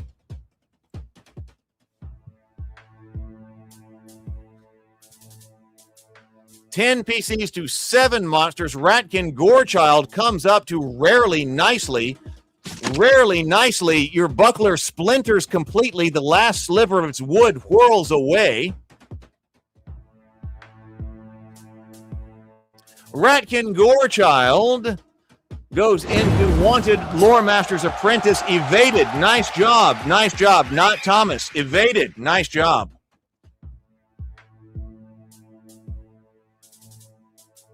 Lowborn Mountebank. Lowborn Mountebank comes into Ratkin Abomination, pierced for 3 points of damage, a moderate piercing wound that sinks home.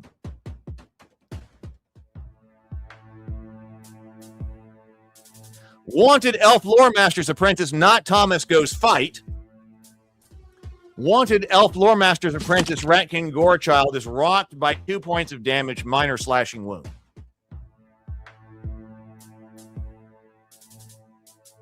Kobold Crawler goes at 12th Arrow. Coming in on the flank right there, Banana Gun. 12th Arrow is pierced for 2 points of damage, minor piercing wound.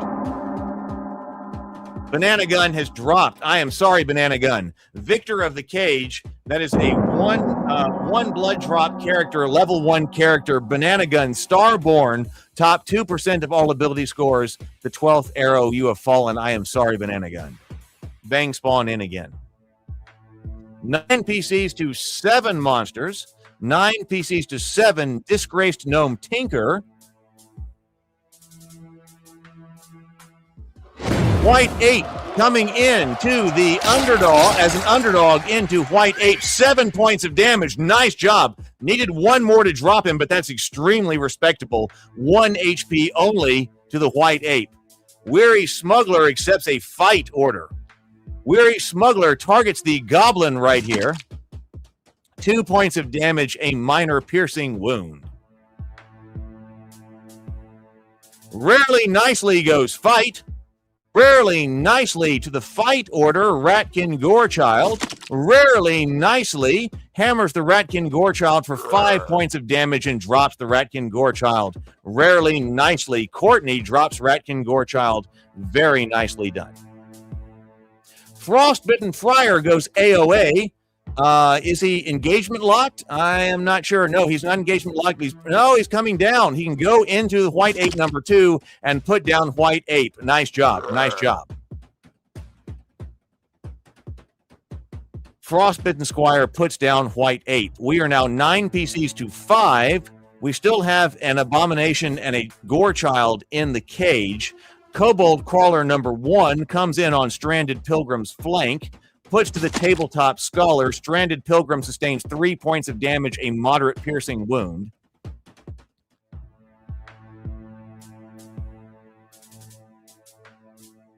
Awkward Friar Beswick. Awkward Friar Beswick goes into Goblin. Last Stand. 4 points of damage, a moderate bludgeoning wound. Goblin goes down permanently.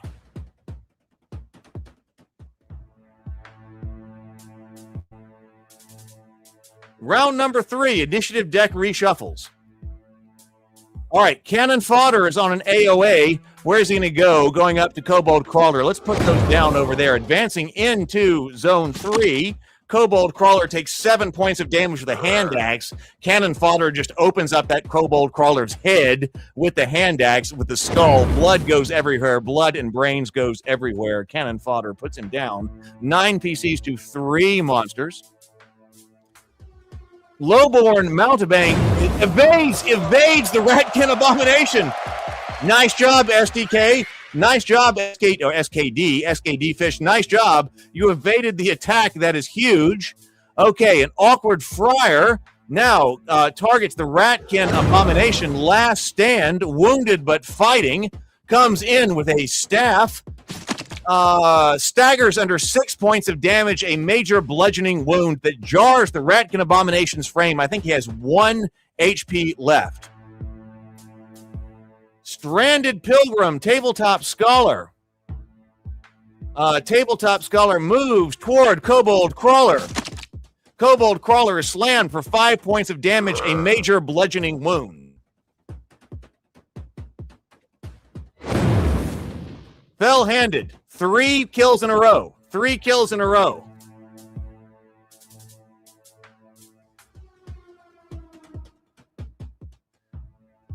What happened there? Okay, nothing going on there. Frostbitten Friar targets Ratkin Abomination. I'm not sure what happened to the Ratkin Abomination there. I'm not sure. We'll have to check on that. But nonetheless, the Frostbitten Squire, this is Ben, puts 9 points of damage on the Ratkin Abomination, drops him to -8 of 10 hit points. The Abomination drops. We have 9 PCs up to only 1. It is Ratkin Gorechild's. The Ratkin Gorechild had to stand up. That was it. Yes, Ratkin Gorechild had to stand up. 9 points of damage to a wanted elf lore master's apprentice. So Ratkin Gorechild does put down wanted elf lore master's apprentice. Not Thomas. I am sorry. Not Thomas perishes. We have 8 PCs up. Let's put down this Gorechild. Lowborn Mountebank targets Ratkin Gorechild. Put him down. Only 1 point of damage, minor slashing wound. There are other heroes that still have their turn, though. Rarely Nicely, this is Courtney going into Ratkin Gorechild. Come on. Rarely Nicely. Critical. Ratkin Gorechild is hit for 10 points of damage, a grievous bludgeoning wound that rocks the body.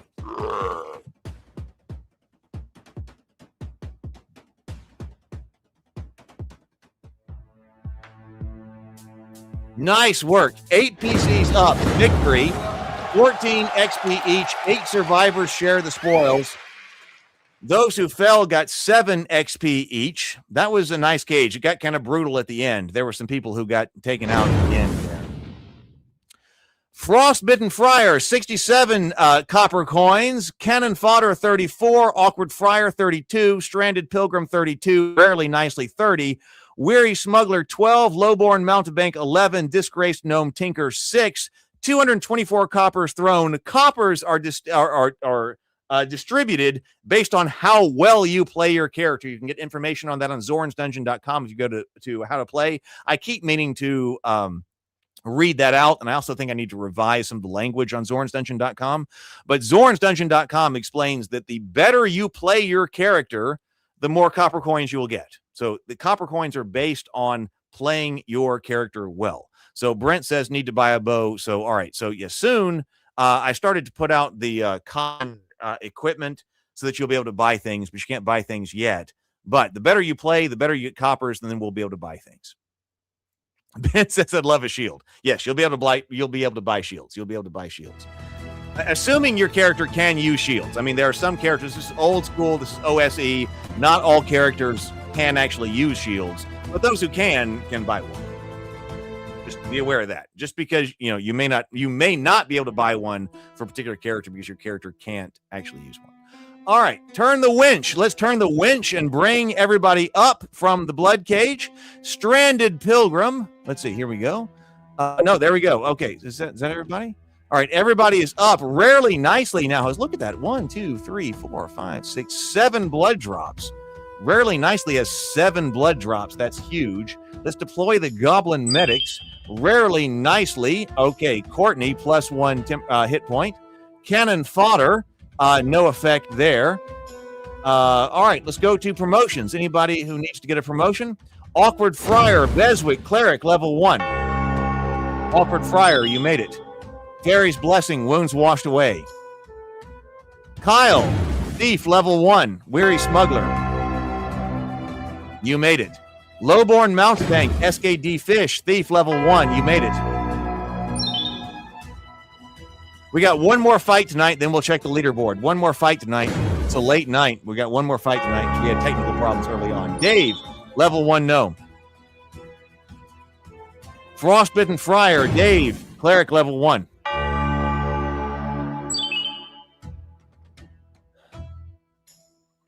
Tabletop Scholar, Stranded Pilgrim, Cleric, level 1. Nice work.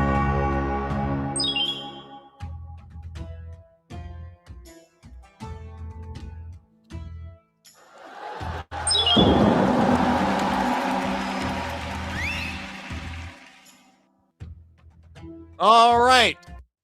Stable. All right. So I think let's just go. Let's go. It's been late. Okay. So Vulgar Unicorn VIP. So here we go. Make sure everything's right. Vulgar Unicorn. You have a VIP. The Old One Thumb. You are in a level 1 Human Thief. You have a VIP. Sable Phoenix. Oh, Sable Phoenix. Victor Argyle is in. 2-time MVP. 1, 2, 3, 4, 5, 6, 7, 8. Blood drops. Sir Victor Argyle, Starborn, top 2% of all ability scores. Sable Phoenix's Sir Victor Argyle is going in. Dave, Kyle, and SKD Fish have fought 1 time. Present but fought 2 times. Ben, Brent, Charles, Courtney, Brianna fought 3 times. Not Thomas, Banana Gun, Beswick, Mrs. Dave, the Tabletop Scholar. All right. So, I think it's time to go. I think we know how this is done. I think everybody knows how the drafting order is going. Oh, no, Not Thomas just did a VIP. Okay, we just had a VIP for Not Thomas. Graham the Snail. I don't think we've seen Graham the Snail before. That must be a newly named character. Remember, if you are here, characters who are level 1 or above can be renamed. You can't name level 0 characters. Corey, member for 1 month. Got it. Wants to VIP a character. Let's see. PN. Let's see if I can do that. P.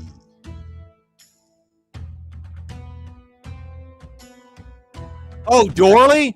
Oh, you want Dorley to go in? Okay, let's go in with Dorley. Oh my God. Okay, so this is going to be huge. Dorley Borskitz. Dorley Borskitz has 1, 2, 3, 4, 5, 6, 7, 8, 9 blood drops, going for 10. That's going to be huge. Sable is going for 1, 2, 3, 4, 5, 6, 7, 8, going for 9.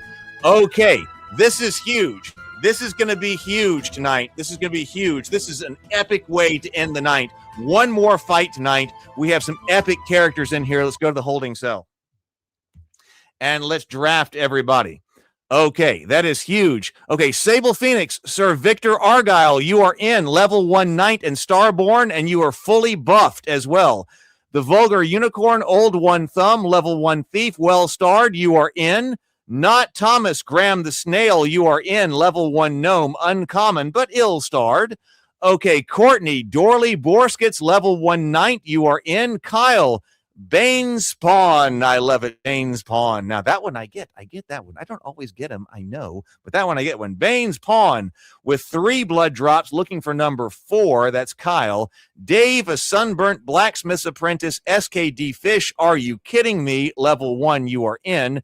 We will fight in 1 minute and 45 seconds. Brent, Wreck-It Ralph is in. Level 1 Halfling.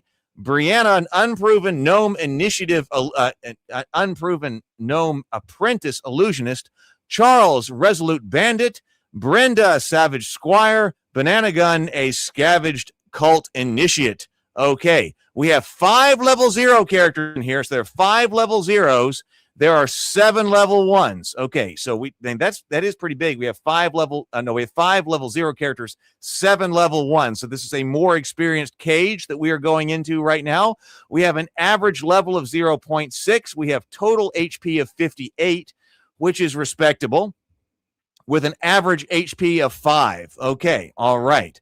So how are we doing? The goblin is coming in. Dave just went to Sunburnt Blacksmith's Apprentice, $1.99, went +2 HP. Thank you very much, Dave. A Sunburnt Blacksmith's Apprentice got +2 temporary hit points.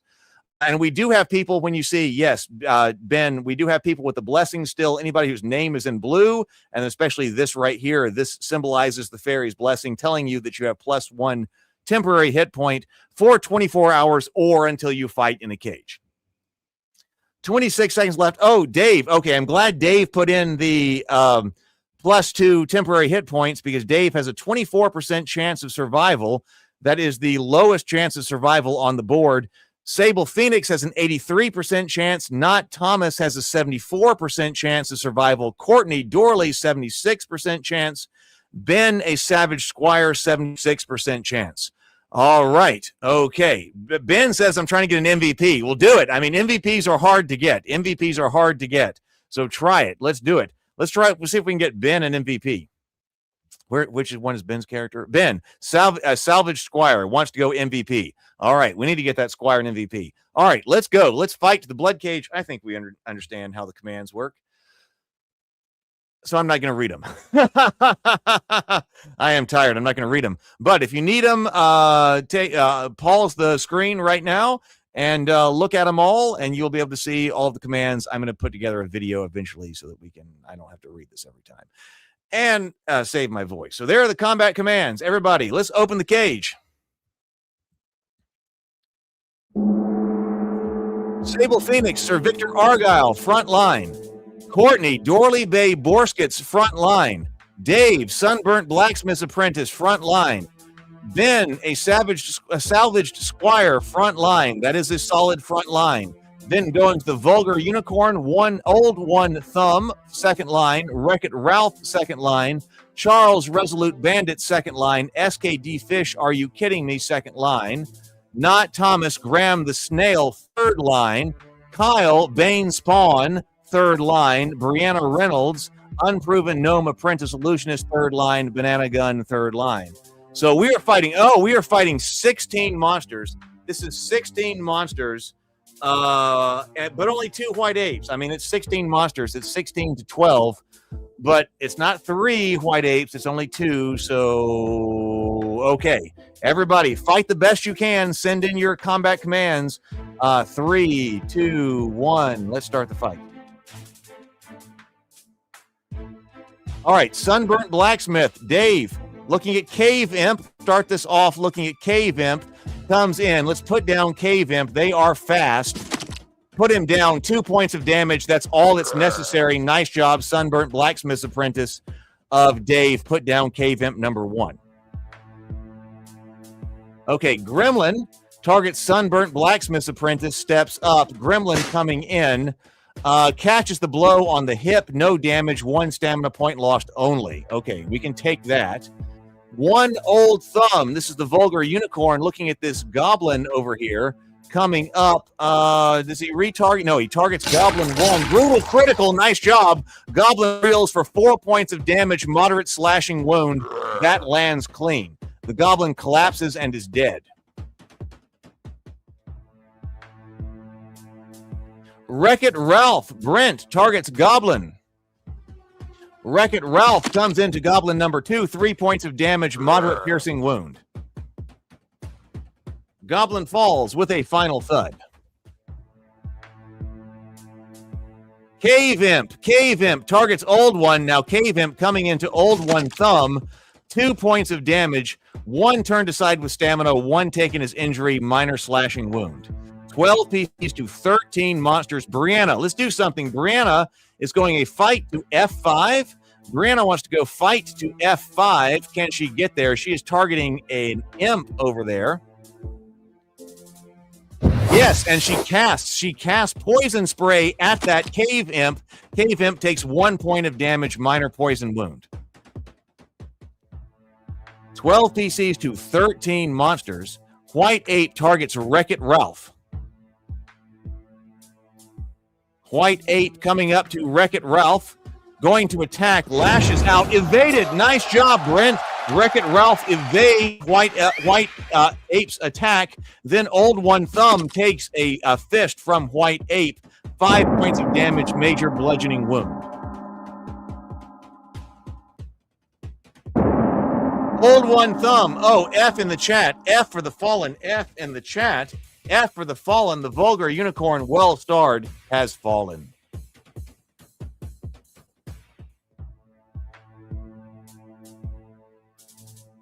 Kobold Crawler targets a sunburnt blacksmith. This is Dave going to throw dart into the sunburnt blacksmith's apprentice.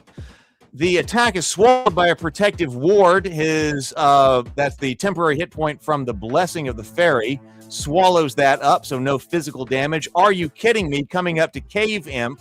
Let's put Cave Imp number 2 down. 1 point of damage, but hey, with the staff, that's all you need. Nice job, SKD Fish. Cave Imp number 2 goes down. Nice job.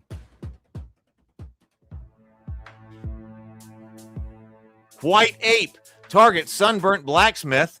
Is he going to throw or is he going to punch?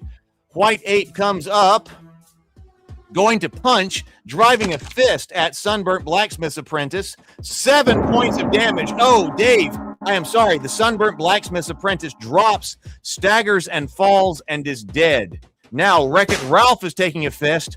No wound, 1 stamina point spent only. It is 10 PCs to 12. It is 10 PCs to 12. Slimeling now moving toward Are You Kidding Me? Are You Kidding Me takes 4 points of damage, a moderate bludgeoning wound.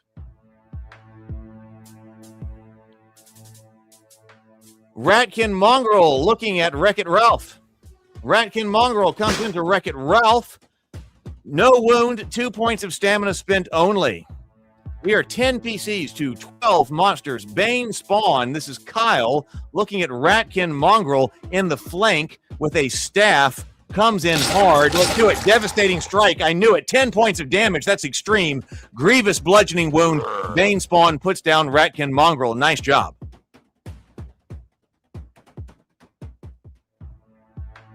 All right. So, Scavenged Cult Initiate targets White Ape.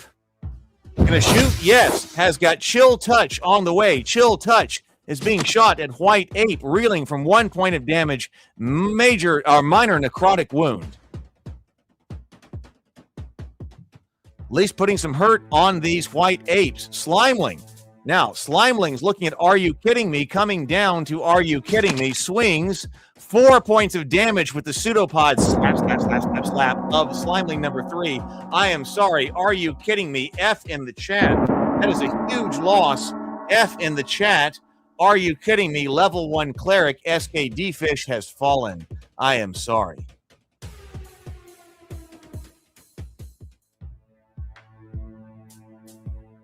Ratkin Mongrel targets Wreck-It Ralph. Ratkin Mongrel targets Wreck-It Ralph. 1 temporary hit point burned, no damage. Charles accepts a fight order. Resolute Bandit of Charles comes into Ratkin Mongrel. 2 points of damage, minor bludgeoning wound.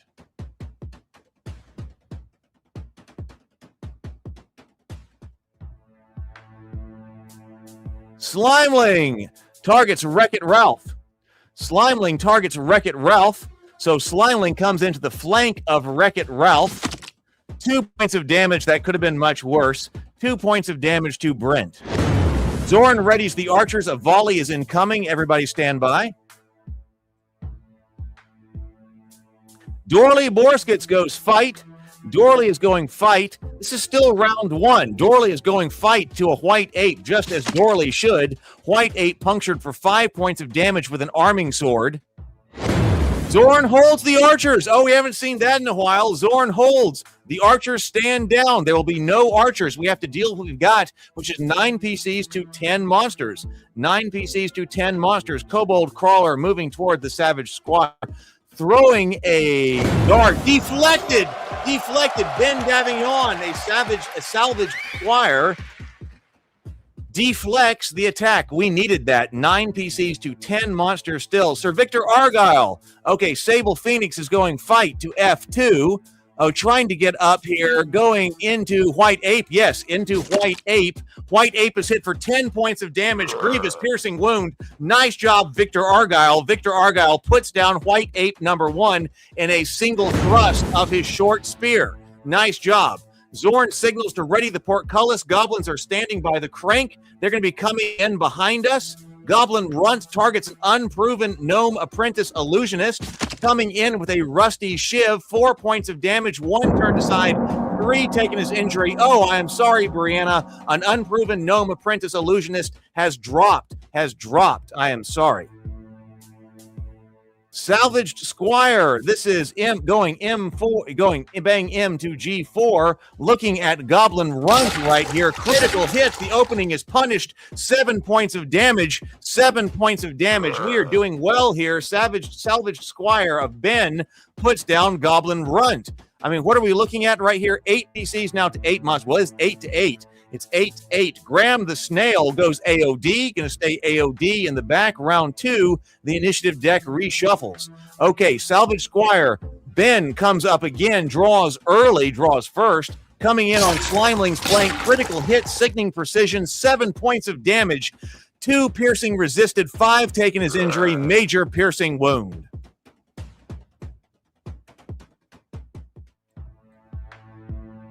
All right, Victor Argyle, Sable Phoenix, you are up, accepting a fight order right here, trying to get into, where is Victor Argyle going? No, stopped mid-charge, is going to have to go to Cave Imp number 3. Cave Imp takes 4 points of damage, so at least dropped Cave Imp. Cave Imp number 3 dropped by Sable Phoenix. Portcullis. Remind me of that later, Tabletop Scholar. Ratkin Gorechild comes in from behind. Ratkin Gorechild looking at Graham the Snail, who is on AOD. 4 damage, 1 turned aside, 3 taking his injury. Graham the Snail, you are still up. 8 PCs to 7 monsters. Gremlin looking at Wreck-It Ralph coming in. 1 point of damage to Wreck-It Ralph only. Dorley Borskets goes fight. Dorley Borskets goes fight into White Ape. Dorley Borskets is rent. White Ape is rent for 3 points of damage. Nice job, Dorley. Dorley puts down White Ape number 2. Doing what Dorley should be doing. All right, 8 PCs to 6 monsters, but we have put down the White Ape. Nice job. Kobold Crawler is going to throw a dart into Sir Victor Argyle. Weathers the blow on Muscle and Grit. No damage. 1 stamina point spent only.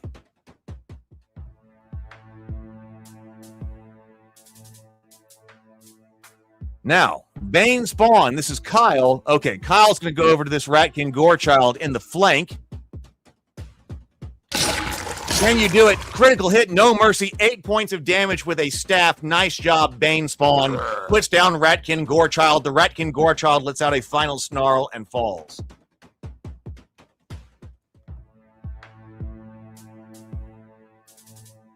Slimeling targets salvaged Squire coming up to Ben. Evaded. Nice job. Slimeling attacks, tries to attack. Slap, slap, slap against salvaged Squire, but nothing going. Nothing going right there. Scavenged Cult Initiate is going AOA. Going on an AOA. Looking at this Slimeling that's right here. Probably going to cast against it. Yes, Chill Touch at the Slimeling. Coming in on the Slimeling's flank, 3 points of damage, a moderate necrotic wound. Slimeling staggers, twitches, and falls.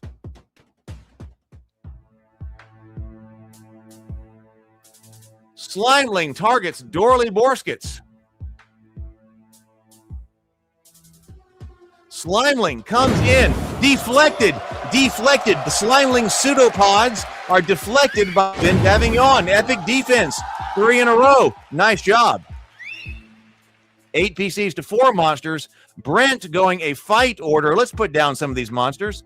Looking at this gremlin, put down this gremlin. Wreck-It Ralph, you're a halfling, 5 points of damage, major slashing wound, major piercing wound with a short spear to this gremlin. Put him down. Nice job. 8 PCs to 3 monsters. Kobold targets Wreck-It Ralph. Probably going to throw. We're still on the second round here. Yes, vicious. Oh no, vicious critical. 4 points of damage, moderate piercing wound. Kobold Crawler put a dart through Wreck-It Ralph's throat. Wreck-It Ralph is down but not dead. Down but not dead.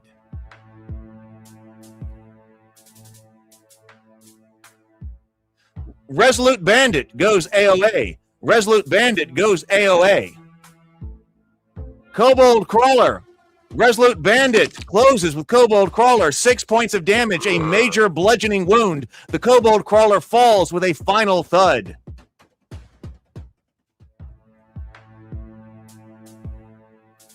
Graham the Snail, not Thomas, accepts an AOA. Going AOA. Graham the Snail goes into Slimeling number 2. It makes sense that a snail takes down the Slimeling. Both of them are oozing, well, things you'd rather them not ooze. But our snail puts it down. Round number 3. Initiative deck is reshuffled. We got 1 monster left. Kobold Crawler is going first, but he is going to attack, but probably going to be put down. Comes into Resolute Bandit Charles. 1 temporary hit point lost only. Now I think this is the time when we jump this kobold. I think Victor Argyle is going next. Sable Phoenix on an AOA. Sable Phoenix, Victor Argyle may be able to just butcher this kobold. 8 points of damage, yes. Tremendous piercing wound with a short spear. Kobold Crawler goes down. Nice job, Victor Argyle. Fell-handed Victor Argyle, 3 in a row. All right, victory. 7 souls walk out alive, 10 XP each for all 8 survivors. 4 fell, 5 XP each.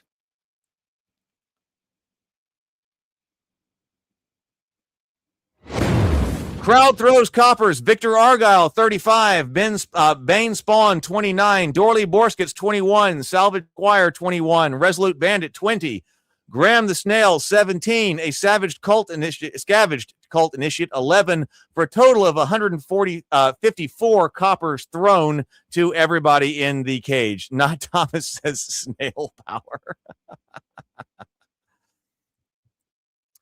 I am going to change the halflings. I have not gotten to do that yet. The halflings had halflings as a racial bonus had +2 stamina, and that was supposed to show their luck.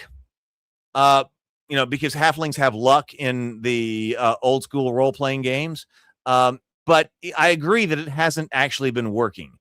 So now, because we have evasion chances, I'm going to back the halflings stamina down and give them the increased evasion chances, which I think will better represent them as far as old school essentials goes. So I haven't done that yet, but there we go. But you're right. I think right now the halflings with the +2 stamina, that's overpowered. We now have a mechanic to better represent them as they are typically represented in old school role-playing games. I just haven't done it yet. I'll let you know when it gets fixed. But I agree. Winch room.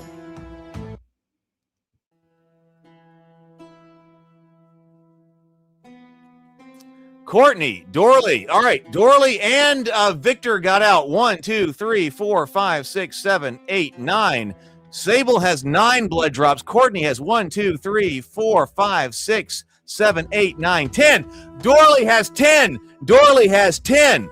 Dorley has 10. Nice work. Okay. And they didn't take any damage, so it will be immediately available to fight again. This is our last fight for the night. This is the last fight for the night. Let's go, Goblin Medics, Wreck-It Ralph. A little bit of help on a wound.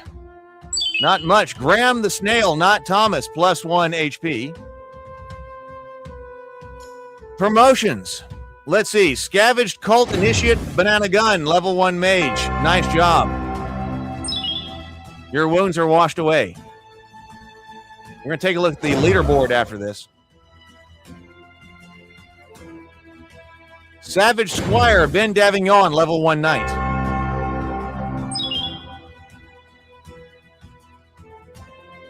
Resolute Bandit, Charles, Thief, level 1. Nice work.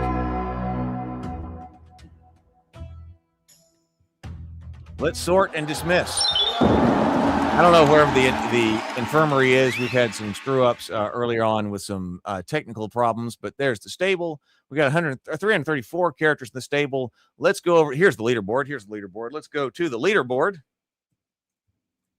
Most kills. All right. Who has the most kills? Oh, Sir Victor Argyle got 3 kills tonight, moving up 2 slots for a total of 20 kills, tied at number 7. Okay. Dorley Borskit's got 1 kill tonight, tied at number 9 with 18 kills. Ben the Builder got 2 kills tonight, moving up 2 slots for 14 total kills.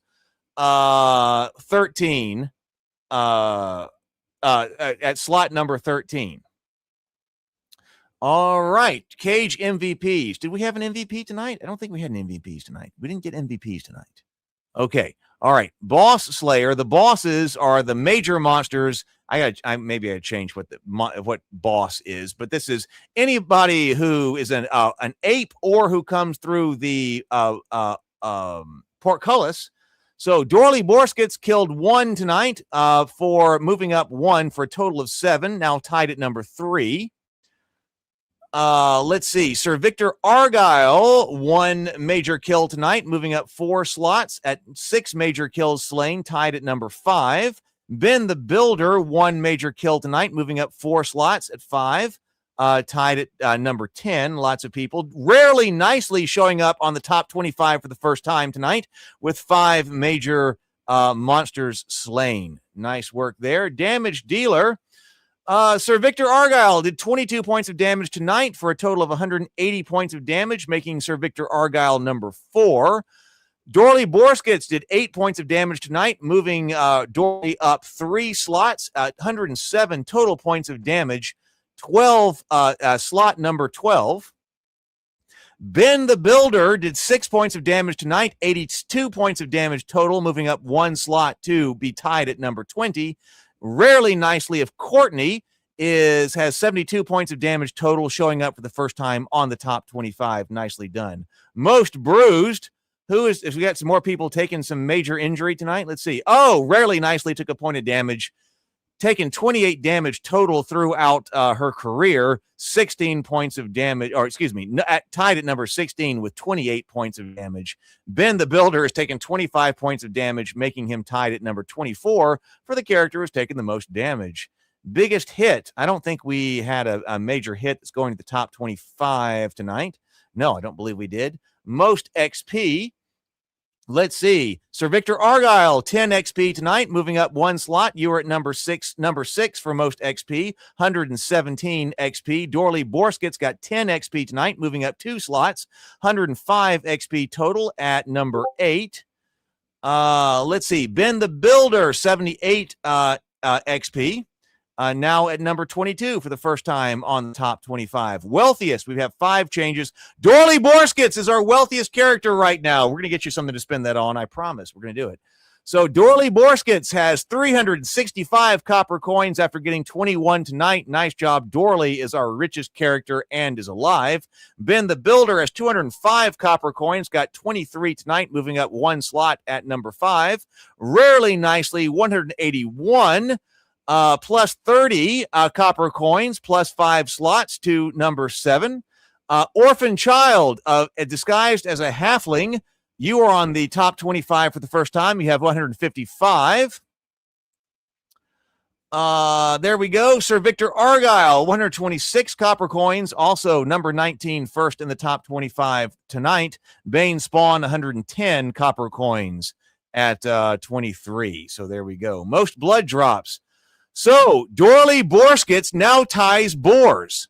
We have 4 characters who have 10 blood drops. 10, that's right. Yes, 10 right over here. There are only 4 characters in the history of this game that have 10 blood drops, and only one of them is living, and that is Dorley Borskets. Dorley Borskets has 10 blood drops. Nice job. You are tied at number 1 with 3 other fallen heroes. Nice job, Dorley Borskets. Victor Argyle, you've got 9, so you are tied at number 5. Nice job. Ben the Builder got 1 tonight, moving up 4 spaces with 8 blood drops at number 10. Rarely Nicely got 1, has 7. That's the question. Sable says, does Dorley retire or go for that 11th blood drop and risk the fate of the other? To find out tomorrow night. Right, yes. We will see. We will see. We will see. Best defense. We got somebody who increased something here. Oh, Ben the Builder has 9 perfect defenses. Okay. Ben the Builder tied at number 16. Fell-handed. Let's see. Sir Victor Argyle, you got +1 fell-handed tonight. You move up 3 slots. You have 4 in total. You are now tied at number 3. Nice work right there. It's going to take at least 2 to get to the top 25. Show wrap-up. Let's see. 63 kills tonight. 10 characters fell. 1 champion. 416 damage dealt. Courtney, Dorley Borskets has the most blood drops. Is now at number 1, tied at number 1. So Dorley made that. The Fallen, Old One Thumb. Are you kidding me? The 12th Arrow. An unassuming cult initiate, a gasping blacksmith's apprentice, an unproven mountebank, an unnumbered elf minstrel, an unproven gnome apprentice illusionist, a slouching town watchman, a wanted elf lore master's apprentice. Here is to everyone who has fallen. F in the chat.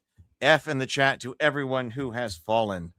Warriors the Night, Old One Thumb, 4 kills. Stranded Pilgrim, 3 kills. Milkman, Banana Gun, 3 kills. Gandalf the Grain, oh, I love that one. Beswick, 3 kills. Sir Victor Argyle, 3 kills. Most damage tonight, Sir Victor Argyle, Sable Phoenix, 22 damage. Weather-beaten Friar, also 22 damage. Tabletop Scholar, Cannon Fodder, 21. Stranded Pilgrim, 20. The Tabletop Scholar at 20. Bane Spawn, 18. This is going to change to be the players who got the most number of copper coins in the night. But Blow of the Night is a Rumpled Woodsman who dealt 11 points of damage on a critical hit with a hand axe to White Ape number 2, the Rumpled Woodsman played by the Tabletop Scholar. Nice job, Tabletop Scholar. You got Blow of the Night. Nice job. All right. Thank you, everybody, for playing with me tonight. Thank you so much. I'm very sorry for the technical problems when we started this. I'm sorry. So it's been a later stream than I ordinarily would like, but I am sorry for the technical problems and all of that early on. Thank you very, very much for hanging with me. This is Thursday, right? Yeah, this is Thursday. So I will see you tomorrow. We will play again tomorrow. Have a wonderful evening. Thank you. Thank you so much for being with me. Thank you. Go forth, be creative, and be constructive. Thank you all.